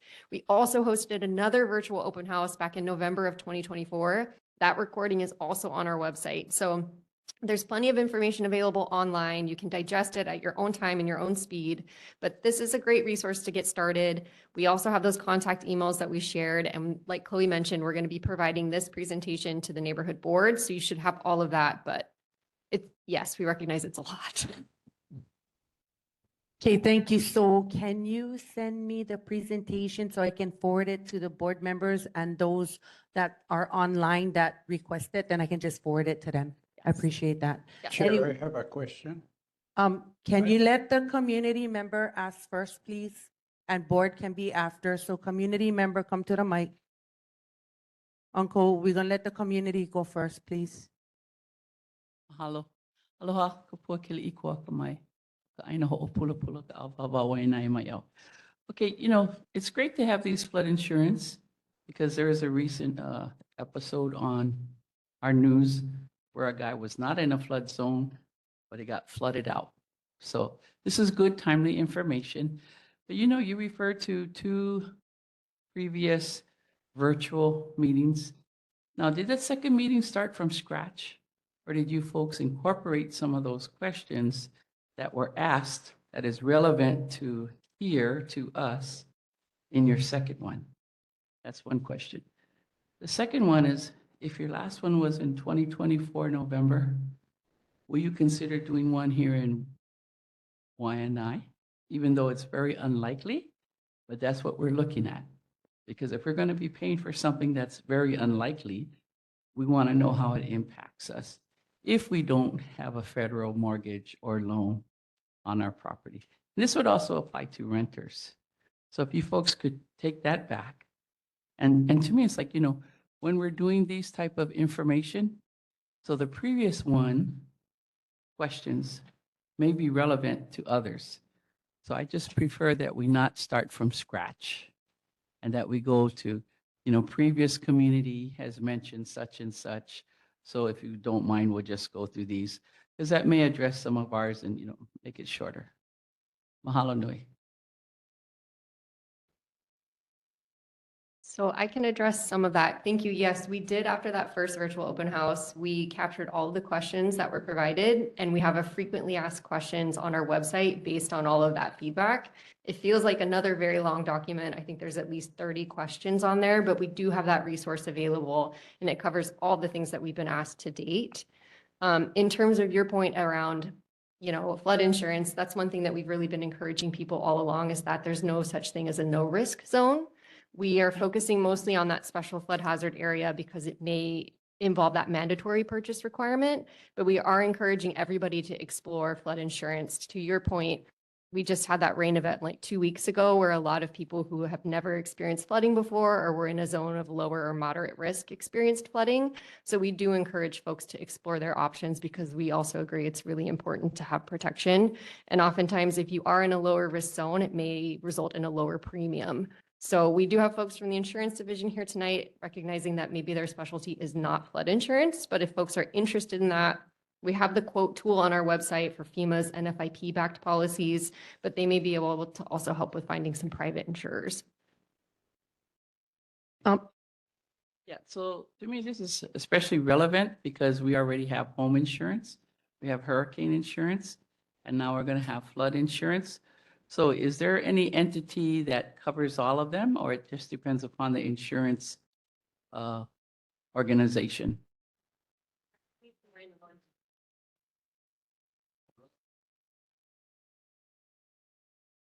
Okay, please stick to one question because we get people online that want to ask questions, and board members, please. Sure, I'm with the insurance department. I'm Sam Thompson. On the question about a company that takes all those risks, I'm not aware of a company that takes everything and flood, but a lot of companies do take hurricane and homeowners together. But flood is generally always a separate line that you could go with. But there's something to ask your broker about. The private market's stepped up quite a bit and is willing to take risks, so it is something we're shopping for. Thank you. Sam, you can stay up there just in case. Yeah, so you don't have to keep coming back up. Go ahead. Hello, Pikachu. Hello, check. Pikachu. Hello. We can hear you. You can hear me?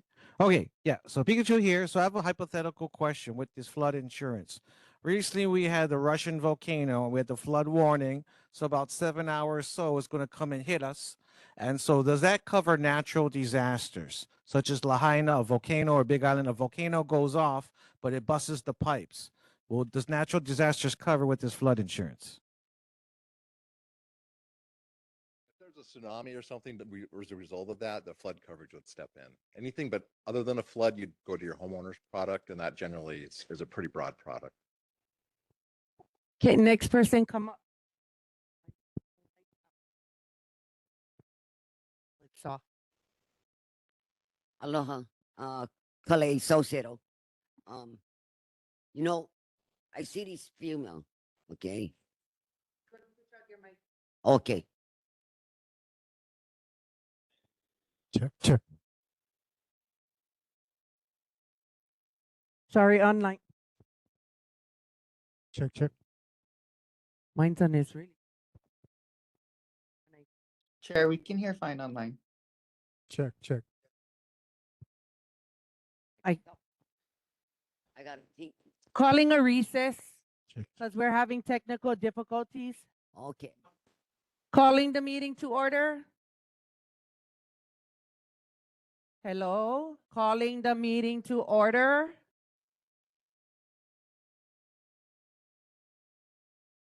Okay, Auntie Kale.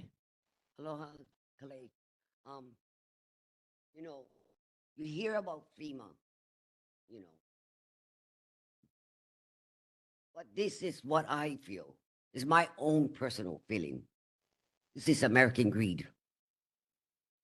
American greed is all about the money. You know why?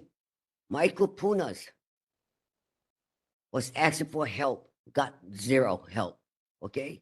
I'm worried about this flood zone thing where you turn around and you say, okay, we're going to help. You got your insurance person, they draw the insurance up, they tell you whether you're in a high flood zone. If Michael Puna is in a flood zone, oh, in Jesus Christ, are they going to pay for it? Because you know when you're in a flood zone, you're going to push that price up. Do not take advantage of them. Because when we had that flood that came down, Makaha Valley Road and everything, we didn't have no FEMA came and help the Kupunas. We had Red Cross. We did not have FEMA. So I'm sorry if you feel I'm disrespected, but this doesn't help my Kupunas. What helps if you guys there and helping them when disaster happens, whether it's natural or man-made disaster. They do not deserve to be fallen upon through the cracks. I've been speaking up for them for years because you're going to tell me that they're going to have to choose homeowners insurance with a house that they work all their life, sweat and blood, and the medication, and now insurance. You guys got to do better. You guys get in the funds. You guys get the grants. You guys, just like the Maui one, they're in a 5-star. While people was out, no houses, and they're in a 5-star. This American greed. It's all about this. Do it from the heart and not the American greed. That's what I have to say. Thank you, Auntie Kale. Anyone else in person? Come to the mic. State your name. Peter from Macau. I agree 100%. FEMA hasn't really shown their help. They just create a worse situation, and it is greed. I think we should be able to keep our own money and help ourselves. I think that's more. Insurance are making record money profits right now. This is just more money. We can't afford it. It sounds like a setup. It's something coming. They're just setting us up for the future of more fines, fees, and taxes. Allah. Thank you. Anybody else in person? If not, I'm going to Uncle Lanford. Board Member Lanford, go ahead. Thank you, Chair.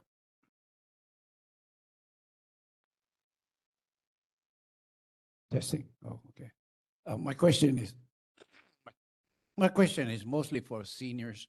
And I know you guys talk about having certain monies from the federal on your property or your house and whatever. But the question I get is for our seniors that live in senior housing areas, the only thing we have is what is in our apartment or in our abode.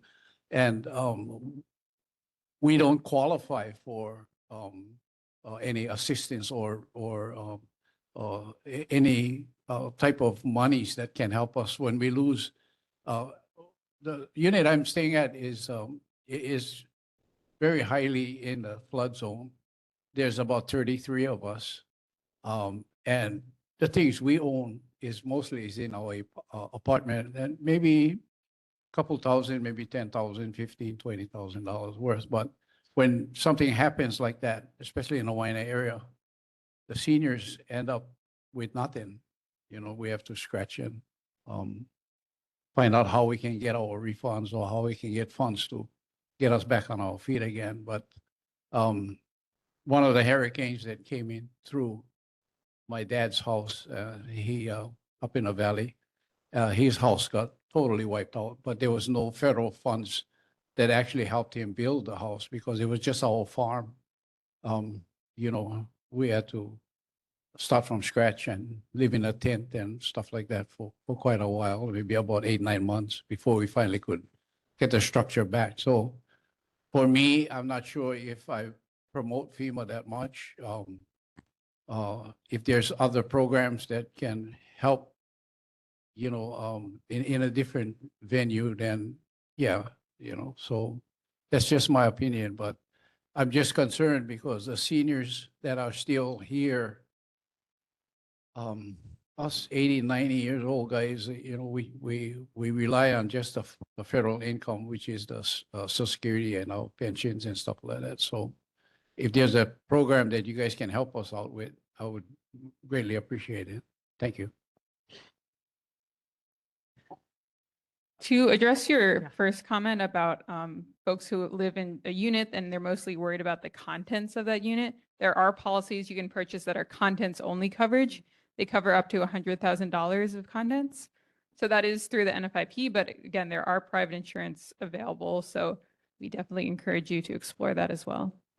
We live on a fixed income. We're barely making it with our Social Security and stuff, you know. People at work, they get 2 paychecks a month. You know, guys like us, we struggle waiting for the 1 paycheck. And then when that 1 paycheck comes, you know, Social Security is not that much, you know. Social Security, you don't bring in $3,000 a month. Uncle Lanford, can you state your question so that we can move on because it's way past 3 minutes? So that's the problem I have, you know, or you guys can maybe look at a program for the seniors because there's a lot of seniors. I mean, you know, thank you. Thank you. Yeah, we'll take these comments back and we can make this a priority to explore options for assistance with that kind of funding. But thank you for your question. Okay, we have Johnny May online. Johnny May, go ahead. Thank you, Chair. Thank you for the information. You provided great information. It's up to the individual if they want to take it. Now we know a little bit more.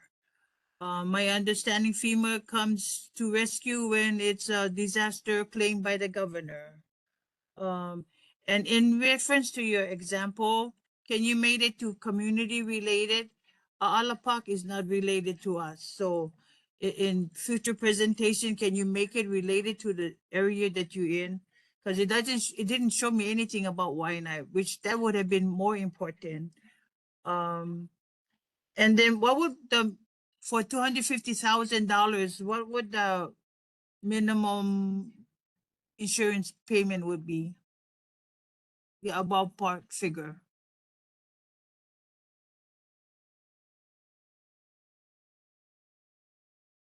I thought you were talking about what you'd be paid on a claim. Sorry, the sample rates, I think that we have a pamphlet in the back, and I think the top rate's around 2,000. Again, it's going to depend on where you're at.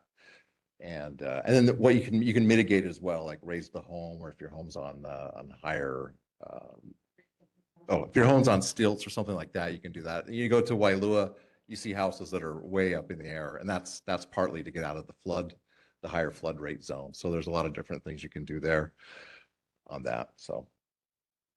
And So it's isn't about age a 2,000 factor? There's factors, right? If age and stuff like that. That can be a factor on your regular homeowner's product. Fresher wiring, fresh roof, those types of things can save you money. On a flood, it's more just they're dealing with that one risk of water intruding the home or damaging the home. So.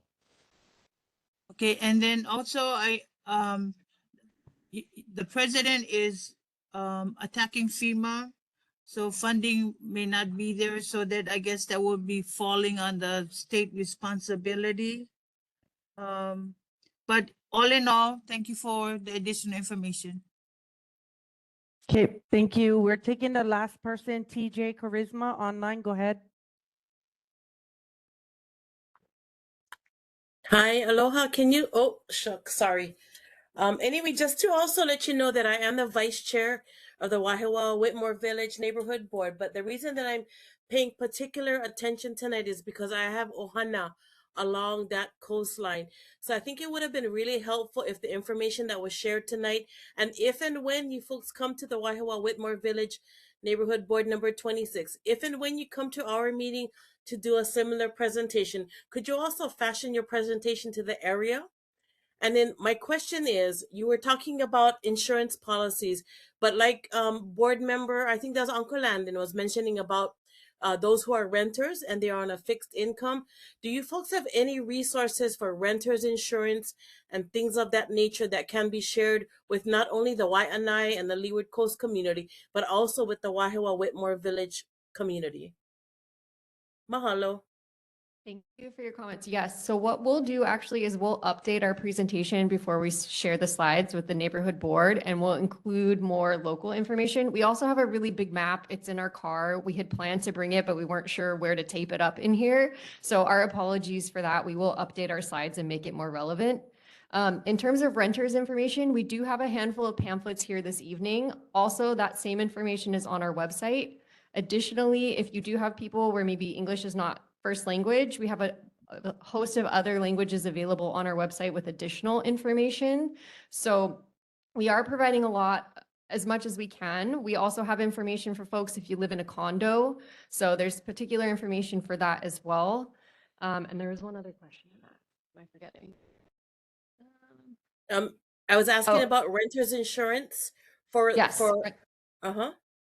Yeah, so we do have information on renters insurance. The NFIP does offer that coverage. It's usually just contents coverage, as Chloe was mentioning earlier, but we do have information available for that tonight. Oh, this was the other thing I was going to mention. We have also provided at a variety of libraries across the island. We're calling them information stations. They have this same information that we have here tonight. It's for renters, condo owners, property owners, also folks that English is not a first language. Wai'anae is one of those libraries where that information is available. We also have all the other locations on our website. So if it's one where this is not a convenient library for you, we do have about 8 other locations across the county. We chose to put those in areas that had the greatest map change. So what that means that there was at least 200 parcels or more in that community that have been newly mapped into the special flood hazard area. So those libraries in those areas have these informational resources as well, because we recognize not everyone has access to the internet. Thank you so much. We Great, and appreciate your time, and we need to move on. We have Chair, I just other wanted to business we follow got to up. take care of. Thank you. Can you email me I'm sorry, and I'll Chair, forward could you it to just them? ask for a phone number that people can call rather than directing them to It a was website? all on Because I top of know the that slides, but we can put it Okay. inside the chat for you. that would be great. We're looking forward to you coming out to our neighborhood board. Mahalo. Okay, thank you so much for your time. Really appreciate it. Chloe, if you can send me that. Okay, thank you. I appreciate you. Okay, moving on to community concerns, please keep it to 2 minutes. If your time is up, I give you a grace of 5 seconds, but we gotta move on, okay? So keep it short, stick to your question, get it done. Thank you. Go Polole, ahead. polole. Understand. Aloha, board and chair and board, thank you very much. Yes, this is very simple. I am a board member of the Wai'anae Valley Homestead Association. Sorry, my name is Georgiana Navarro, board member of the Wai'anae Valley Homestead Association. I bring this tonight to the board where I live.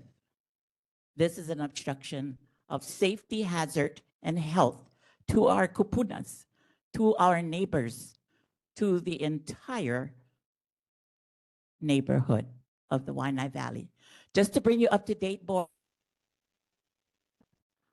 given my testimony to the Department of Hawaiian Homestead, and I was directed to David Hoke, which he is the enforcement planning administrator. So that picture says 1,000 words, but it is a high risk area. And this prevents the responders, the emergency vehicles from doing their turnaround. And I'd also like to do a side note that our board was not notified about this obstruction. So as my Juliana and a kupuna, this is very real.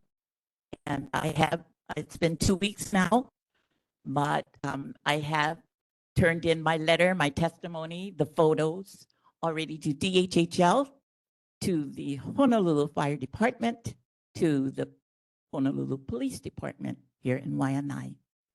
And just to take it to a little further, I did approach Andrea Tupola, although she that she can just send out the messages to our representatives. So this is an issue that that still sits in my backyard. I live on Kapaikahi. This is the side road of Kukai, the Kodal Sat.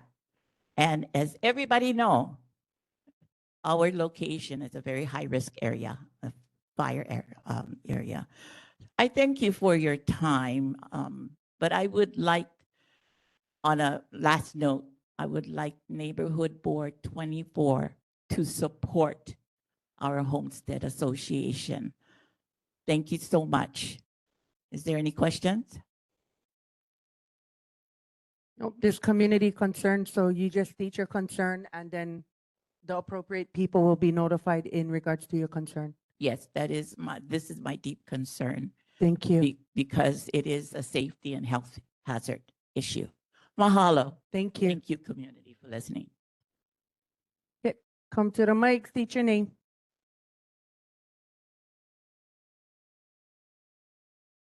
Aloha, my name is Lokana Keli'ikoapua. I am a beneficiary there at Wai'anae Valley Homestead as well.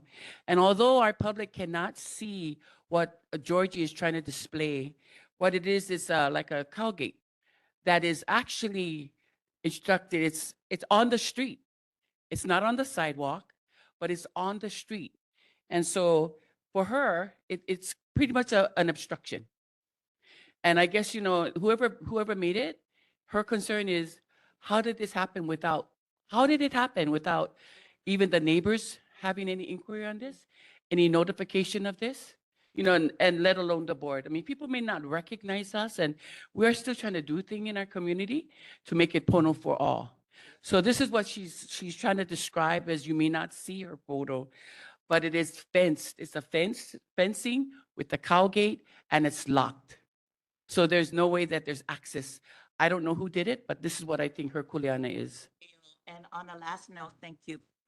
On a last note, that this has presented more of a problem than anything else.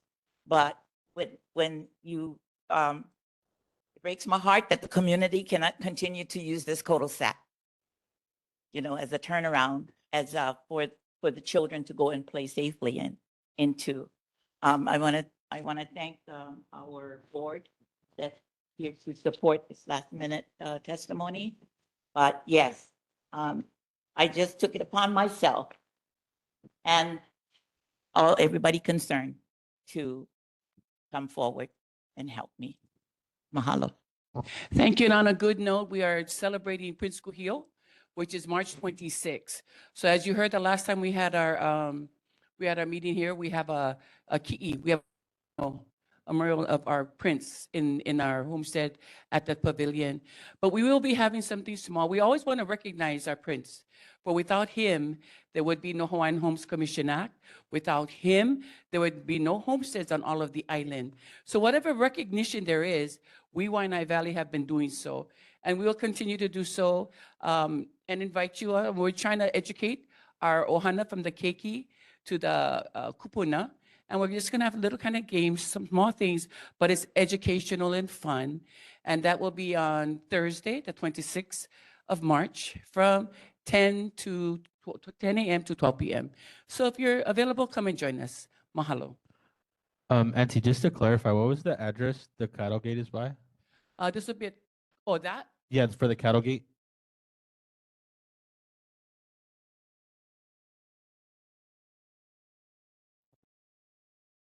Okay, my address is 8714 73 Kapa'ikahi Street. So I believe that address is 1475. And so the separation, as you can see, residents and ag. And that gate you folks can take it after that. Just to clarify, Auntie, would you mind spelling out the street just to make sure I got it down correctly? Kukai. Okay. Thank you, Auntie. Kukai. I know, but that's the Thank name you, of the Auntie. street.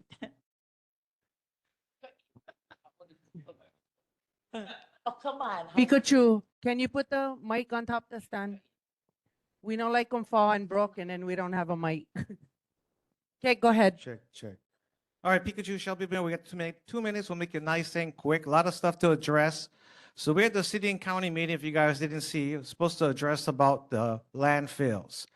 To make it summary short, if you didn't see my live stream on Facebook, I recommend you do, because the city and county said we have no plan, no clue. We know we're getting screwed.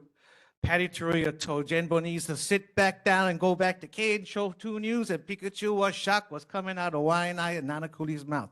They were mad, upset, because I feel like they're gonna expand it and extend it no matter what. We'd asked for an EIS for the SUP, special use permit. The guy with the Geppetto Pinocchio nose, I don't know what his real name is, I messed it up. But he said they already extended the 92.5 acres, and Andrea was addressing it, and behind the camera we're asking, what about the Singapore deal? What about all these other things? And it doesn't seem like even City County, Andrea Topolo is getting feedback on that.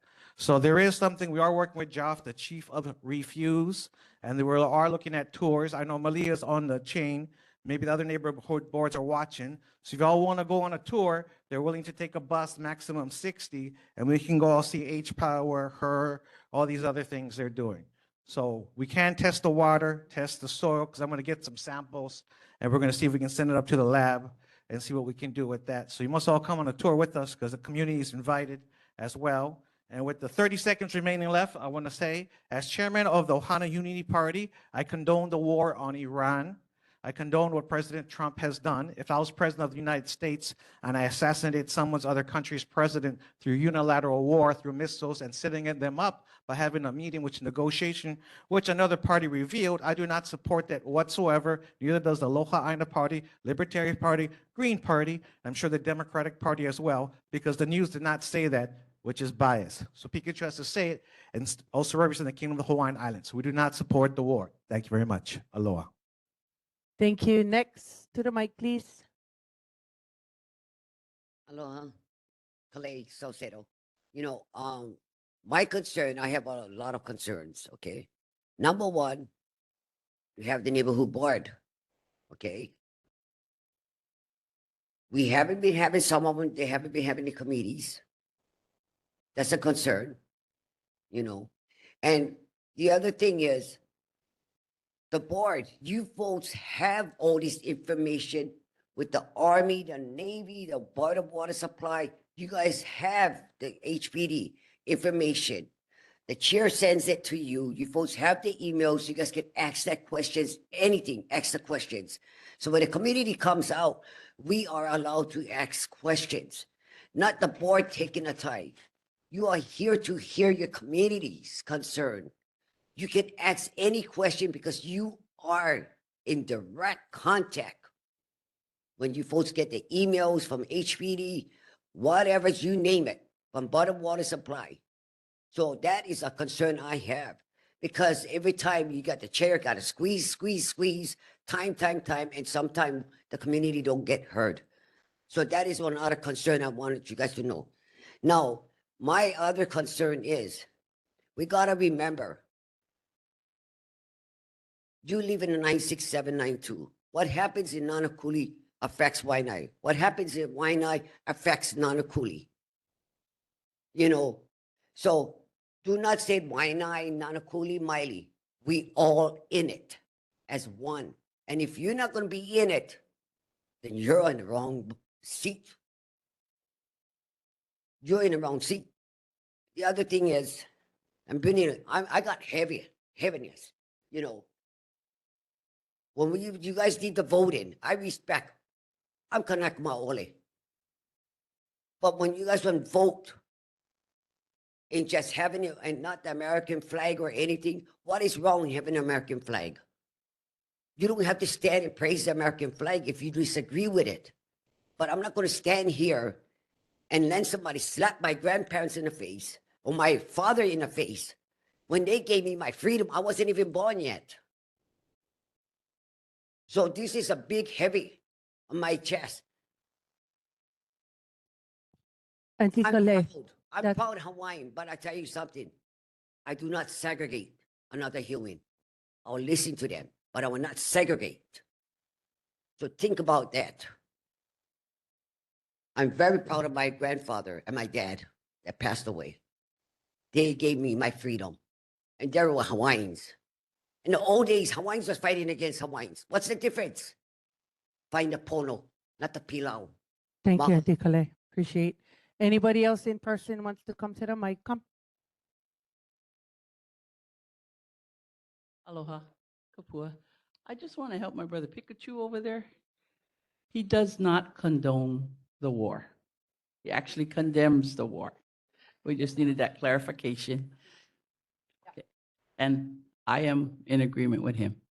That is total heba. Anyway, getting back to more locally, the Waimanalo Gulch. Many of us community members went to this meeting because whenever we talk about Opala and waste, it doesn't matter where it's going to be. We're going to go because we're going to talk about shutting it down. Shutting it down, sharing the load. You know, we didn't make all that trash. Why should we have to house it? Let's have the other Moku, the other districts help in that area because they contribute to the Opala. So one of the things that we were talking about was the asbestos that some of us weren't fully aware of that is now being disposed of up at Waimanalo Gulch because PBT no longer accepts it. So fortunately, Kauko'ohu did share that, you know, it is to today's safety standards, bundled, packaged. So it's as good as today's safety standards is. But still yet, it's here. There is no air testing. There is no water testing. So how do we know that we're safe? In decades down the line, after we continue to have respiratory problems, cancer problems that some people didn't have before. So anyway, the biggest thing that I got out of that meeting is that they want to silo the conversation. The biggest news is they have no plans. 2028, they're supposed to come up with the plan. So the plan is you put the asbestos somewhere else, you put this other Opala somewhere else, you put this other Opala somewhere else, because we can't afford to do Waimanalo Gulch everywhere. So those other things, put it somewhere else. Mahalo. Thank you. Come to the mic.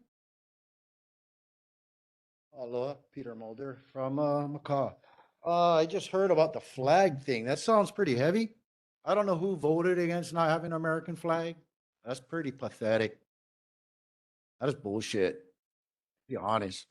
I have a constitutional right. I'm not calling anybody out. That is. I've never heard or smelt such, bro. It's not our government. It's our people. American people are good people. Don't get me wrong. Everybody has bad. I can show you plenty bad people right here in this community. All our family has bad people in it. Everybody has somebody bad going on. What about our government? Our local government? Pilau. The flag doesn't stand for those people. It stands for the people who died for this country. They died for Hawaii too. Hawaii wouldn't be run by America. If it wasn't America, it'd be somebody else. Aloha. Chair, I can say my concerns. We need to let the community first, and then I'll come back to you. Online, Johnny May, go ahead. Thank you, Chair. This state session, I signed up for 27 committee to be notified of the hearings. My sense of, I'm inexperienced, but I can be a quick learner. It seems that there's some indifference between DHHL, Hawaii Finance Development Corp., Hawaii Community Development Authority. It seems that the latter two seems to have no problem getting funding versus DHHL. It's always a struggle to get DHHL funding. And yet these are two state offices. I don't understand that. And DHHL, Kali Watson will be on Spotlight on Tuesday. The governor's rep is online for others who have concerns about DHHL. And there's seems to be there's a bill I feel is deceptive because it addresses medical bill. If you have a large medical bill, unable to pay for it, it goes to credit collection. And this bill would say, oh, that will not impact your credit score. So you have that debt, but it won't be reported to the credit bureau. And it shows that it would not affect your credit score. To me, that is pure deceptive. You're deceiving, potentially getting a loan. And also that write-off is all gonna go to the taxpayers. So I forgot who introduced that bill, but to me, that's pure deceptive. Thank you. Thank you, Johnny May. We have Angela. Angela, go ahead online. Thank you to our Wai'anae Neighborhood Board for allowing me to share. It's not a concern. I just wanted to invite and extend an invitation to the board and the community to join Wai'anae Elementary School's second annual Aloha Ya'o Wai'anae event. We're super excited to be sharing the talents of students from across the coast, from Makaha Elementary School's Ukulele Club, Lehoku, Nanakuli Performing Arts Center. We will have a wellness and resilience fair at Wai'anae Elementary School next week, Tuesday, from 4 to 7 o'clock. And we'd love to see you guys there. This is a time to lean into community, and with the many challenges that are facing us, we are providing up to 35 resource vendors. So from Wai'anae Early Education Center, the Wai'anae Comprehensive Health Center, they have 3 different programs. In Peace has several, Nakamakai. The sheriff's office will be there, so we're going to have an amazing evening and look forward to seeing you guys. So please join us if you're free. Terry, may I email you the flyer to share out with your team and folks that are interested? Yes. No What was the problem. time again? From 4 to 7. So we'll have Makaha and Lehoku's ukulele team. Lehoku also has a choir that will be performing. Nanakuli Kayapuni will be there, so we're super excited. What's the name Thank of the you. event, Tita? I'll send you Um, the flyer. Thank you, Angela. I appreciate you. And Okay, then in mahalo. person we have Keline. Go to the mic, Keline. And then Coco Ohu next. Aloha. You guys can hear me. Aloha. I am Kelina Kahau. I am a community member here. I am fifth generation in this coastline. I want to talk about what Kupua said about Waimanalo Gulch. I know there's technologies out there that the city and the state could probably look into as different ways of reusable things that are in our gulch, especially the asbestos. We gotta watch out for that because I had a family member that died from that. Yeah, and I'm sure we all have that. So we gotta be, malam with that. But,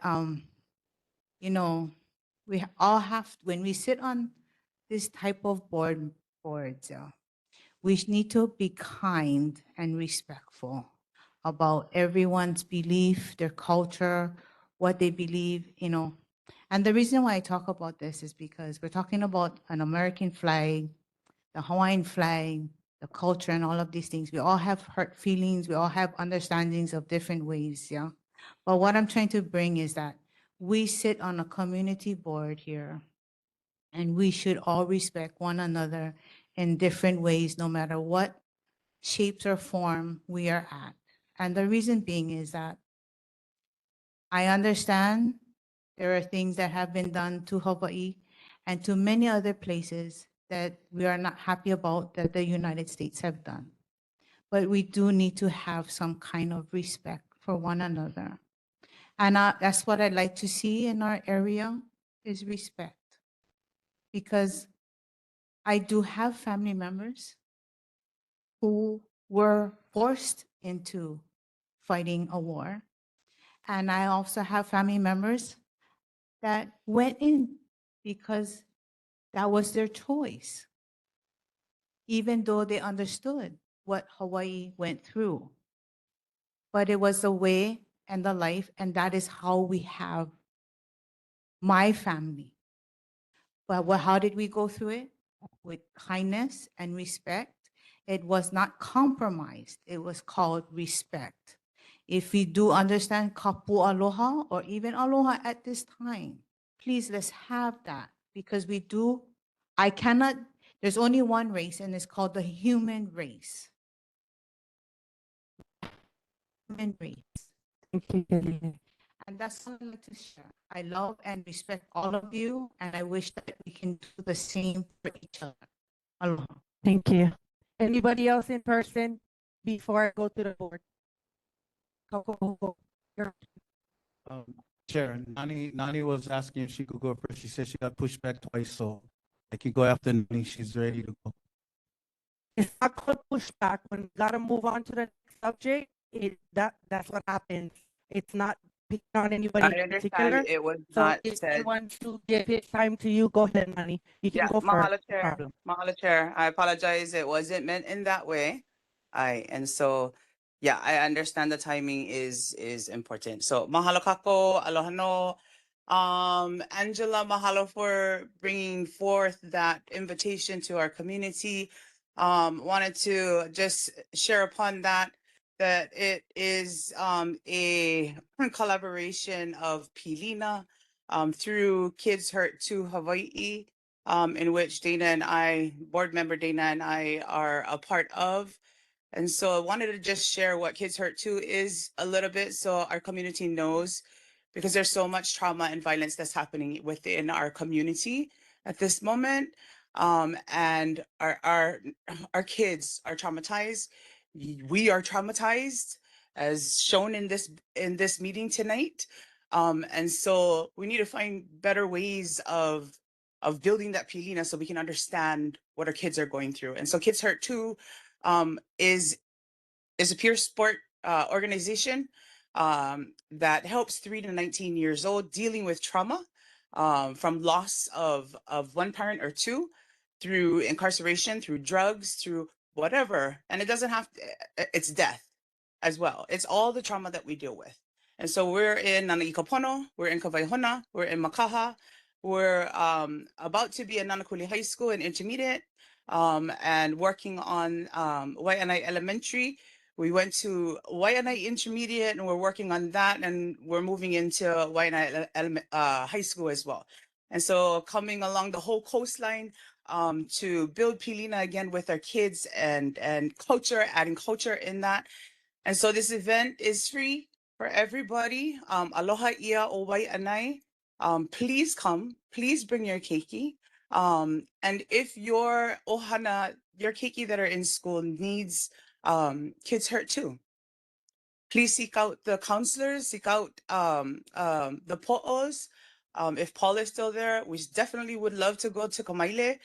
One more thing is that we are also looking for volunteers to Kokua, because it's just he and I right now. Actually, we just interned a handful of others from the Wai'anae Coast, but the more the better, the more the stronger the pilina. And so, yeah, Kids Hurt to Hawaii is what we're called.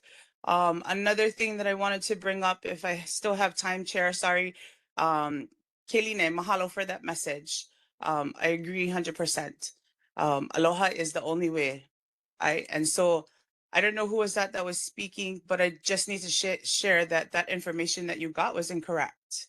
Yeah, we were speaking of the Pledge of Allegiance. And so if you don't know the truth about the history of Hawaii Kako as a community, we need to know, because if we're allowing ourselves to be okay with injustice, and lies, then Nani, that's not your time okay. is up. Sorry, I gave you extra seconds, but You know, yeah. mahalo. I appreciate that. Mahalo. Mahalo kako. Anybody else online? Okay, Kauko'ohu, your turn. Thanks, And Chair. please don't call out people. Don't say names or just state what you want to say. So on the concerns about the flag, it wasn't about the flag, it was about the Pledge of Allegiance. So we had the numbers in support of not doing the Pledge of Allegiance, had nothing to do with the flag. But I do want to say that our country, the Hawaiian Kingdom, was if back in the late 1800s, yeah, if a person still enslaved that came to the country, automatically touched the ground, that person automatically became emancipated. And we have stories of African Americans coming from the continent, the U.S. continent, for us to, this is my mainland, the U.S. continent, coming as slaves on a ship to our country.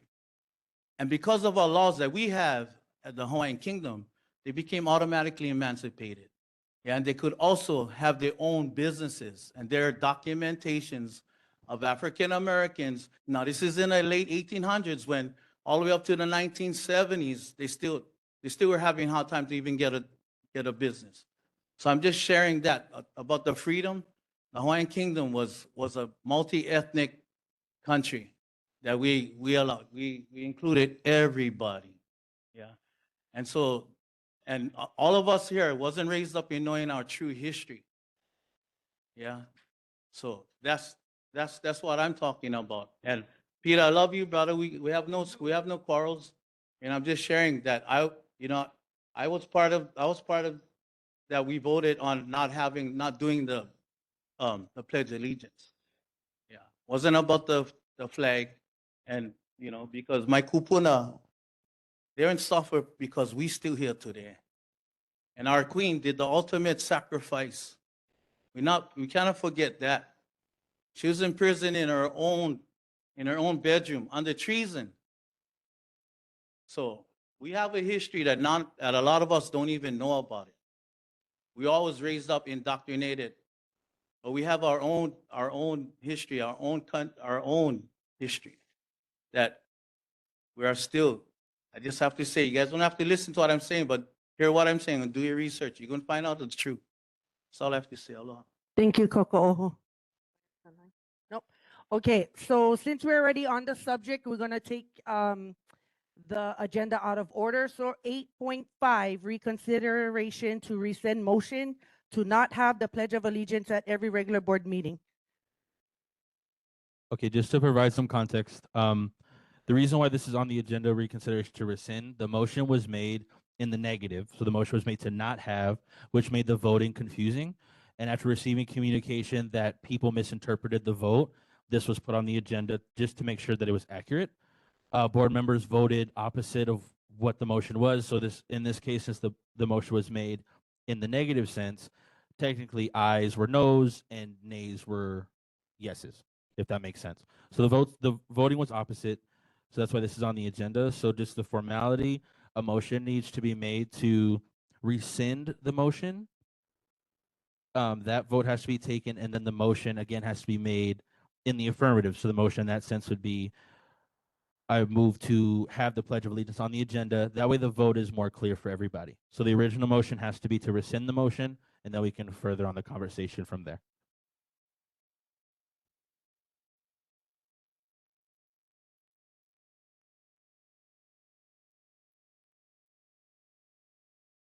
Entertaining the motion to rescind that motion.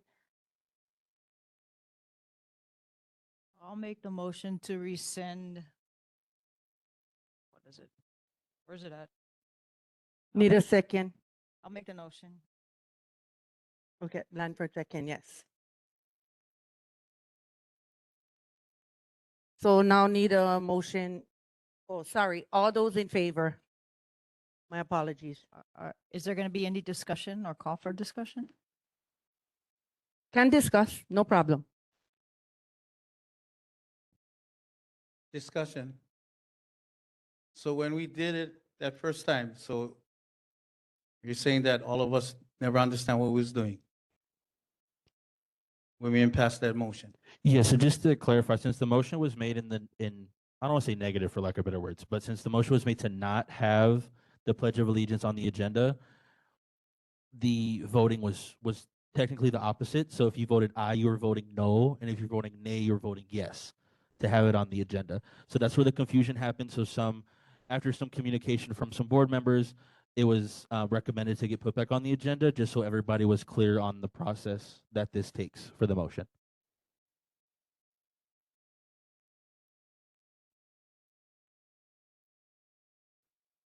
Okay, if no more discussion, can we, oh, go ahead, Joe. Sorry, so I would, just for discussion purposes, I clearly understood what the motion was, and I abstained. So, and I understand maybe to make it clear, understand what they're voting on. Hopefully all board members understand and we can move forward with another motion. Ani, go ahead. I see your hand up. Go ahead. Dana had to leave for an emergency. He's at the hospital right now. So what does that, is that involved? Is he just not a part of this now? Because I don't think that's fair. We should all be within those that at least were voting that day should be present and voting. Ani, so since there is a quorum still of board members with those that are in person, those online, the vote can still take place. I do understand that there is a board member who's no longer present here at the board meeting who did vote originally. And it also seems like board member Cross Crab has also logged off the meeting. We do have 6 present, and the quorum of the meeting is 5, so we can still conduct the vote even if members are absent at this present time. So there's 6 of us there here right now. Yes, the 5 that are in person and you that are online. Okay, and I have one more question. Are we able to know who did not understand the vote, the question to the vote? Because I recall it being said somebody needs to make a motion, and the motion was made. And I would like to know who understood and who did not. So unfortunately, I don't believe I can necessarily specify just because the conversation was between myself and those specific board members, as well as members of the community that were confused about the motion. I did state at that meeting that the motion needed to be made to have the conversation. It doesn't necessarily mean that you support or not support. The motion needs to be made just to have a vote. Unfortunately, the vote was made in the negative, which did make some things confusing. I should have caught that and asked for the motion to restate in the affirmative. That falls on myself. But the motion was made the way it did. It caused some type of confusion, which is why the recommendation was made to put this back on the agenda to revisit the conversation, just to make sure it's clear for everybody. Okay. This is unfortunate, but okay. I know who I am. I'll call for the question then. Just a last minute thing. Do any of you 6 that are here to vote have any questions on that previous motion? If you don't have any question on the previous motion and vote, then it should stand. So there's a presumption here that conversations led to misunderstanding. If you don't raise your hand now to say that you misunderstood and you voted incorrectly, say that so that we can revote it. Otherwise, the vote should stand. Mahalo. I just want to clarify, Auntie, you are speaking of the initial vote that we voted to not have the Pledge of Correct. Allegiance. Aye, Because thank you. when you ask about questions in the negative versus the affirmative, our charter questions are so oftentimes in the negative that we don't know what it is.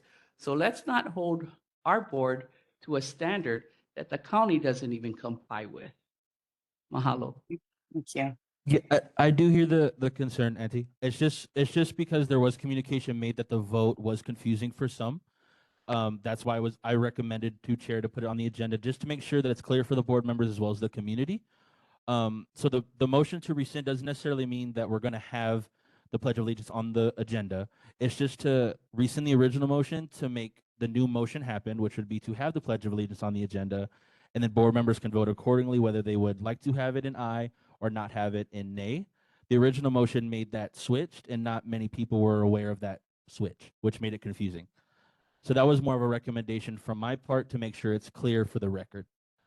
Right, but you have 2 board members that are saying that, and a third if he were here, that if you didn't understand it at the time, that's the time to make the question. No, it's fine. And yes, I do hear you. It was not only board members, just as I stated with in the last comment from board member Peterson, it was also some community members that sparked or shared their confusion with the motion just because of the way it came up. But they weren't the ones voting. Okay, we need to move forward in Joe. I have one more question though, real quick, please. If, is there any possibility that this particular situation can be moved to next month? No, because we have time. And we do have quorum. We have a motion on the table that's been seconded and we had discussion already and I just called for the question. So let's just have the vote and then somebody else can make another motion with more clarity and then we can take the vote on that.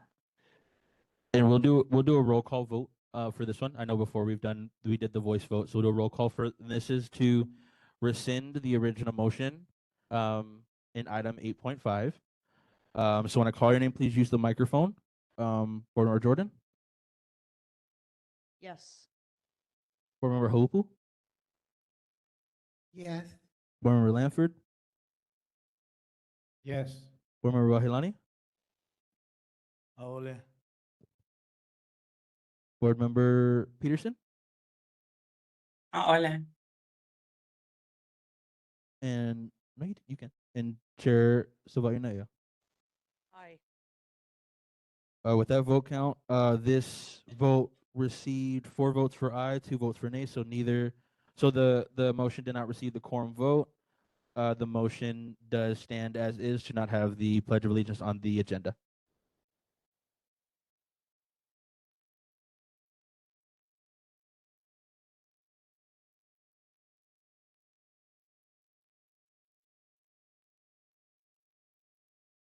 Okay. Now we're going to number 7, which is elected officials and State Department report. So Mayor Blangiardi's representative, Don. Aloha, can you hear me? Hello? We can hear you. Sorry. Yes. Okay, thank you. So I have just a couple of items. There was a question about HPD presence during power outages. Can HPD have a greater presence during power outages in the community? HPD states it maintains regular patrol staffing and continues to respond to calls for service during power outages. While outages can be unpredictable and vary in duration and impact, HPD closely monitors conditions and community needs. In the event of longer or widespread power outages, HPD will increase patrol presence and visibility to help support public safety and community reassurance. The second item was DHHL. Are DHHL geothermal plants regulated under the land use ordinance? Would DHHL need permits to establish presence in Wai'anae Valley? DPP says in general, DHHL can, but is not required to exempt itself from city zoning standards. For purposes of the land use ordinance, a geothermal plant would likely be considered a large utility, which requires a major conditional use permit in all zoning districts. Other permits, including construction permits and building permits, are also likely required. And then, yeah, so those are my 2 answers for this month, and I can take any questions or comments. Thank you. Okay, so I forgot to announce before I said elected officials and State Department reports. We're gonna do all items under number 7 offline. So if you have questions for the elected officials, we're taking the questions offline.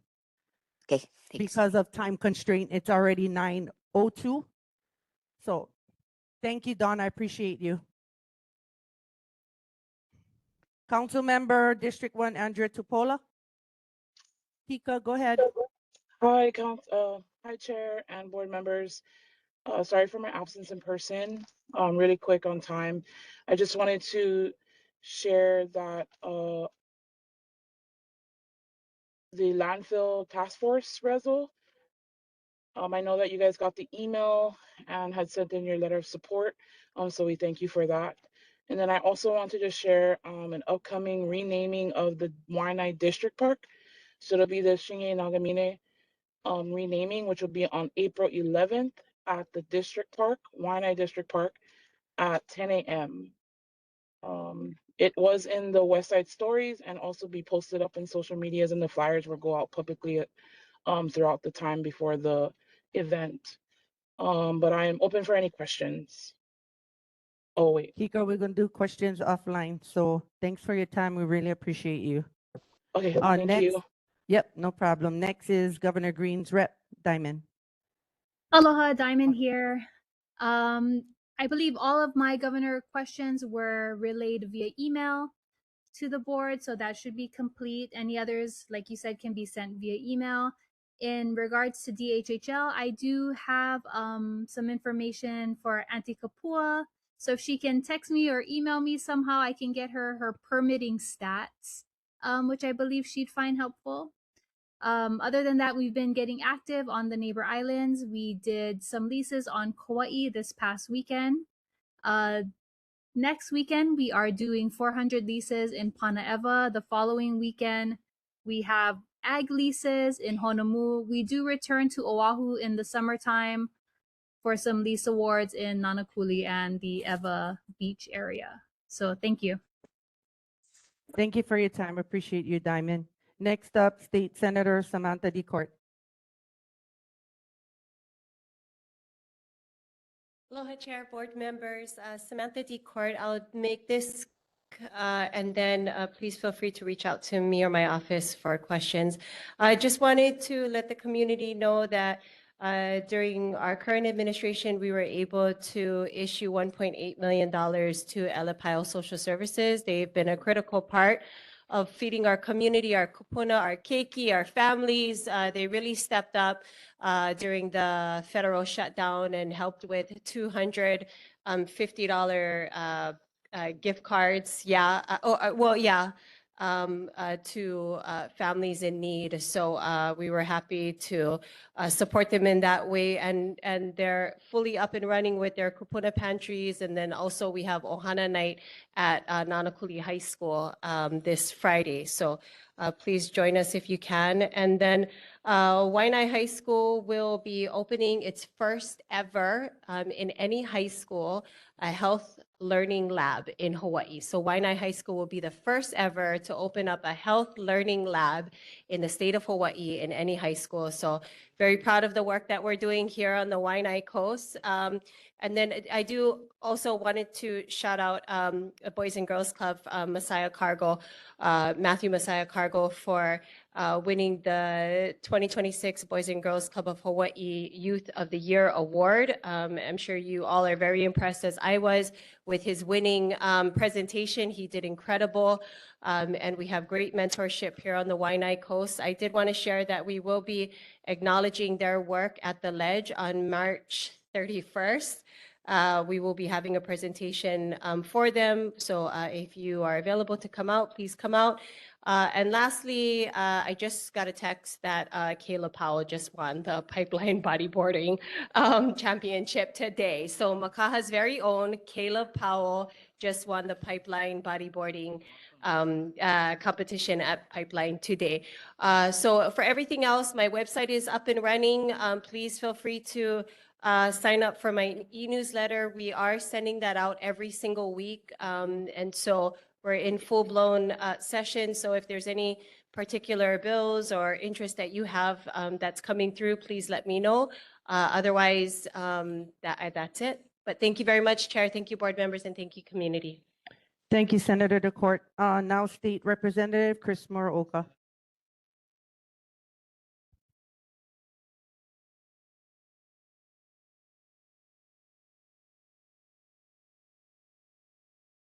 Good evening, everybody. Such a nice thing, yeah. Every time I come, I see the chair's full. It's always a good thing.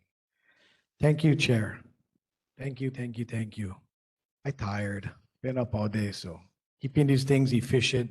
I think we're gonna bring more people back by doing that. Couple of things on my report.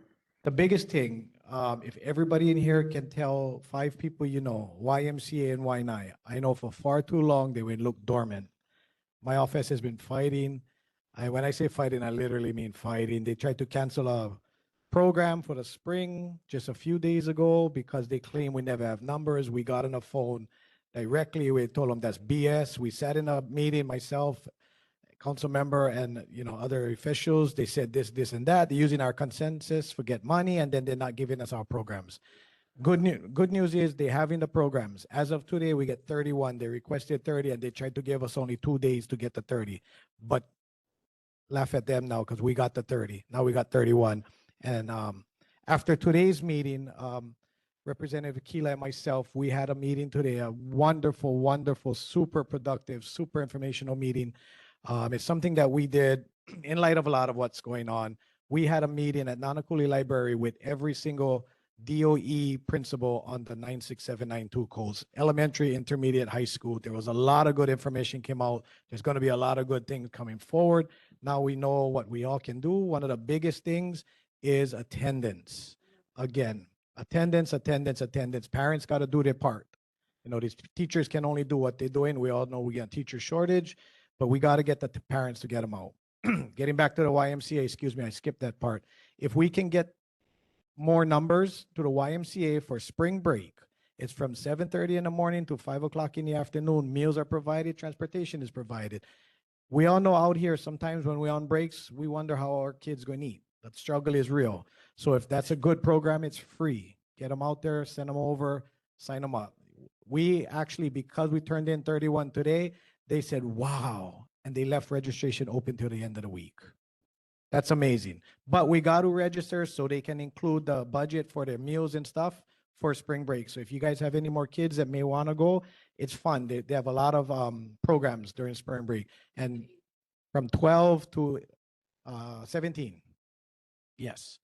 Couple of other things that we working on in my office. Unfortunately, my bills got killed. They got deferred. But that's okay, because that no stop my fight. We just turn those bills into resolutions and resubmit them, right? We're going to keep the fight. There's a lot of things going on in community. I know we talked about Wai'anae Elementary, which is a great event. I went to the first annual last year. It's coming again this year. It's a really great event. I suggest everybody try and take it in if you can. We also have Makah Elementary tomorrow, as well as Nanakuli High School with Safe and Sound West Side.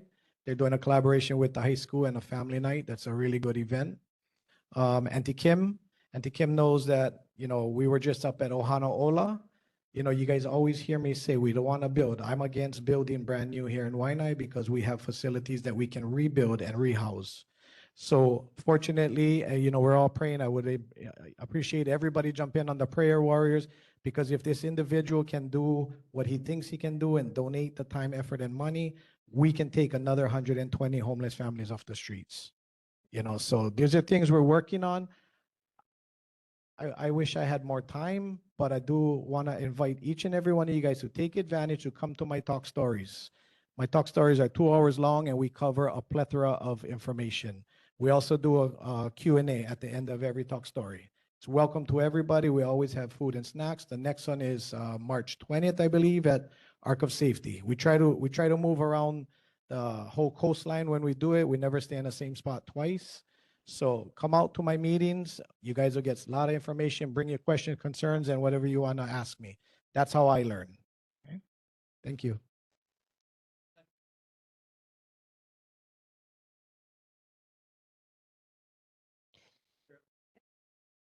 Thank you, appreciate it. Next up is Congresswoman Tokuda. Okay. Next one, State Rep Darius Kila. Okay, moving on to board business. Moving to approval of meeting minutes for February 3rd, 2026. Can I get a motion or discussion? Motion to approve the minutes from February 3rd, 2026. Can I get a second? Second. Thank you. Chair, I have one correction. Okay, go ahead. So my correction is on page 3. At the end of the page, tire recycling, can you just make the clarification that it was about convenience centers? Yeah. Just to make it clear. Thank you. Thank you. So can we get a roll call vote? All those in favor of the minutes being approved with the amendment? Aye. Okay. Nani? Any Sorry. nays? No, you're fine. Yay or nay? Yay. Okay. Any nays? Any abstentions? Okay. Moving on to the next one. Board member attendance at community meetings and public hearings for February. Chair, I attended, what was that, the Mauna Kea Management meeting at Maili Learning Center. Okay.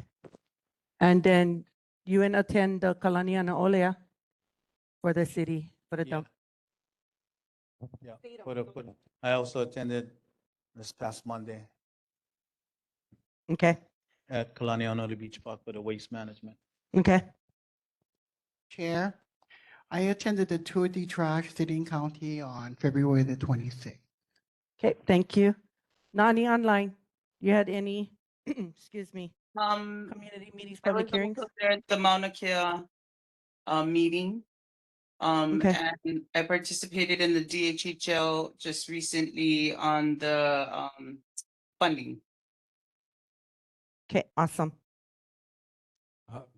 Chair, Yes, sir. Go ahead. just Nanakuli Transportation and Housing on February 5th. And then Nanakuli Neighborhood Board on the 17th.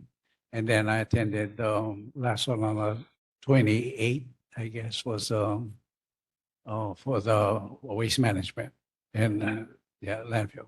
Okay. For me, I attended the Nanakuli Transportation and Housing with Chair Myers. And then the SPO meeting on February 6th with HPD and City. And then February 26th, the City Tour de Trash. Okay, moving on to the next one is 8.4, consideration to support resolution, supporting CCL, so City and County Resolution 26-7, establishing an end establishing an end landfills task force. So board members, before us is a resolution supporting Honolulu City Council Resolution 26-7, which establishes an end landfills task force to evaluate the feasibility, costs, risks, and implementation pathways for reducing and eventually eliminating landfill dependency on Oahu. This supports a structured, can you guys take your conversation out? Because it's kind of loud. This supports a structured and transparent evaluation process and does not mandate immediate changes. I move that the Wai'anae Coast Neighborhood Board number 24 adopt the resolution supporting Honolulu City Council Resolution 26-7, establishing an end landfills task force.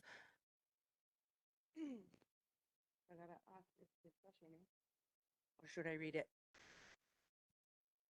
Okay. Can I get a point of clarification, Yes, Chair? go ahead. Technically, council member has proposed a draft CD1 to this. So are we discussing the original measure or the CD1?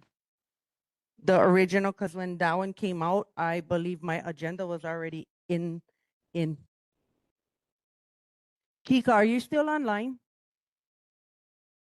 Did you hear, Kika, did you hear Joe Jordan's question? Yep, it's the original. Yeah, it's the original.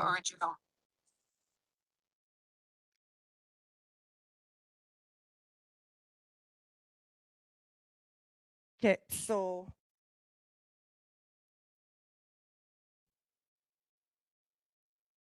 yeah, but Nanakuli voted on it, and so we're supporting, like we're trying to see if we support or not support. So I sent out the resolution to you folks. Did you guys read over it? Because then we'll just go to the vote unless you guys have any questions, and Kika's on the line. So anyone wants to second the motion? Second.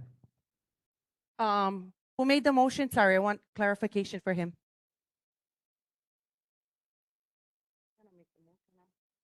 I entertain a motion. I thought Yeah. you did, Chair.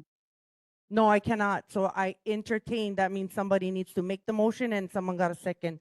I make the motion that we consider the consideration to support resolution supporting CCL Resolution 26-7, establishing an landfill task force. Second. Okay, thank you. All those in favor? Aye. Aye. All those opposed? Any abstentions? Okay, motion carries. Sorry, where we stay now? Okay, so committee reports. Any of you had committee meetings this month? Transportation, Uncle, you had Parks and Rec. I guess I made a boo-boo. I wasn't able to secure the district park. Okay. And I have a challenge for April because the mayor has his town hall meeting on my meeting night. Gotcha. So I think I'll have a challenge for April, unfortunately. Okay, thank you. Nani, you have anything to report from your Well, meeting? unfortunately, the day of was the day of the big wins. Yeah, No so problem. we didn't have that. Yeah, so Okay, Chair this one Haupu. was the- Sorry. Nani, you got cut off. What was that? oh no, I was Oh. just saying I'll set up for this month, this Thank coming. you. Okay, Chair Haupu, Business Economic Development, anything report from your committee meeting? No.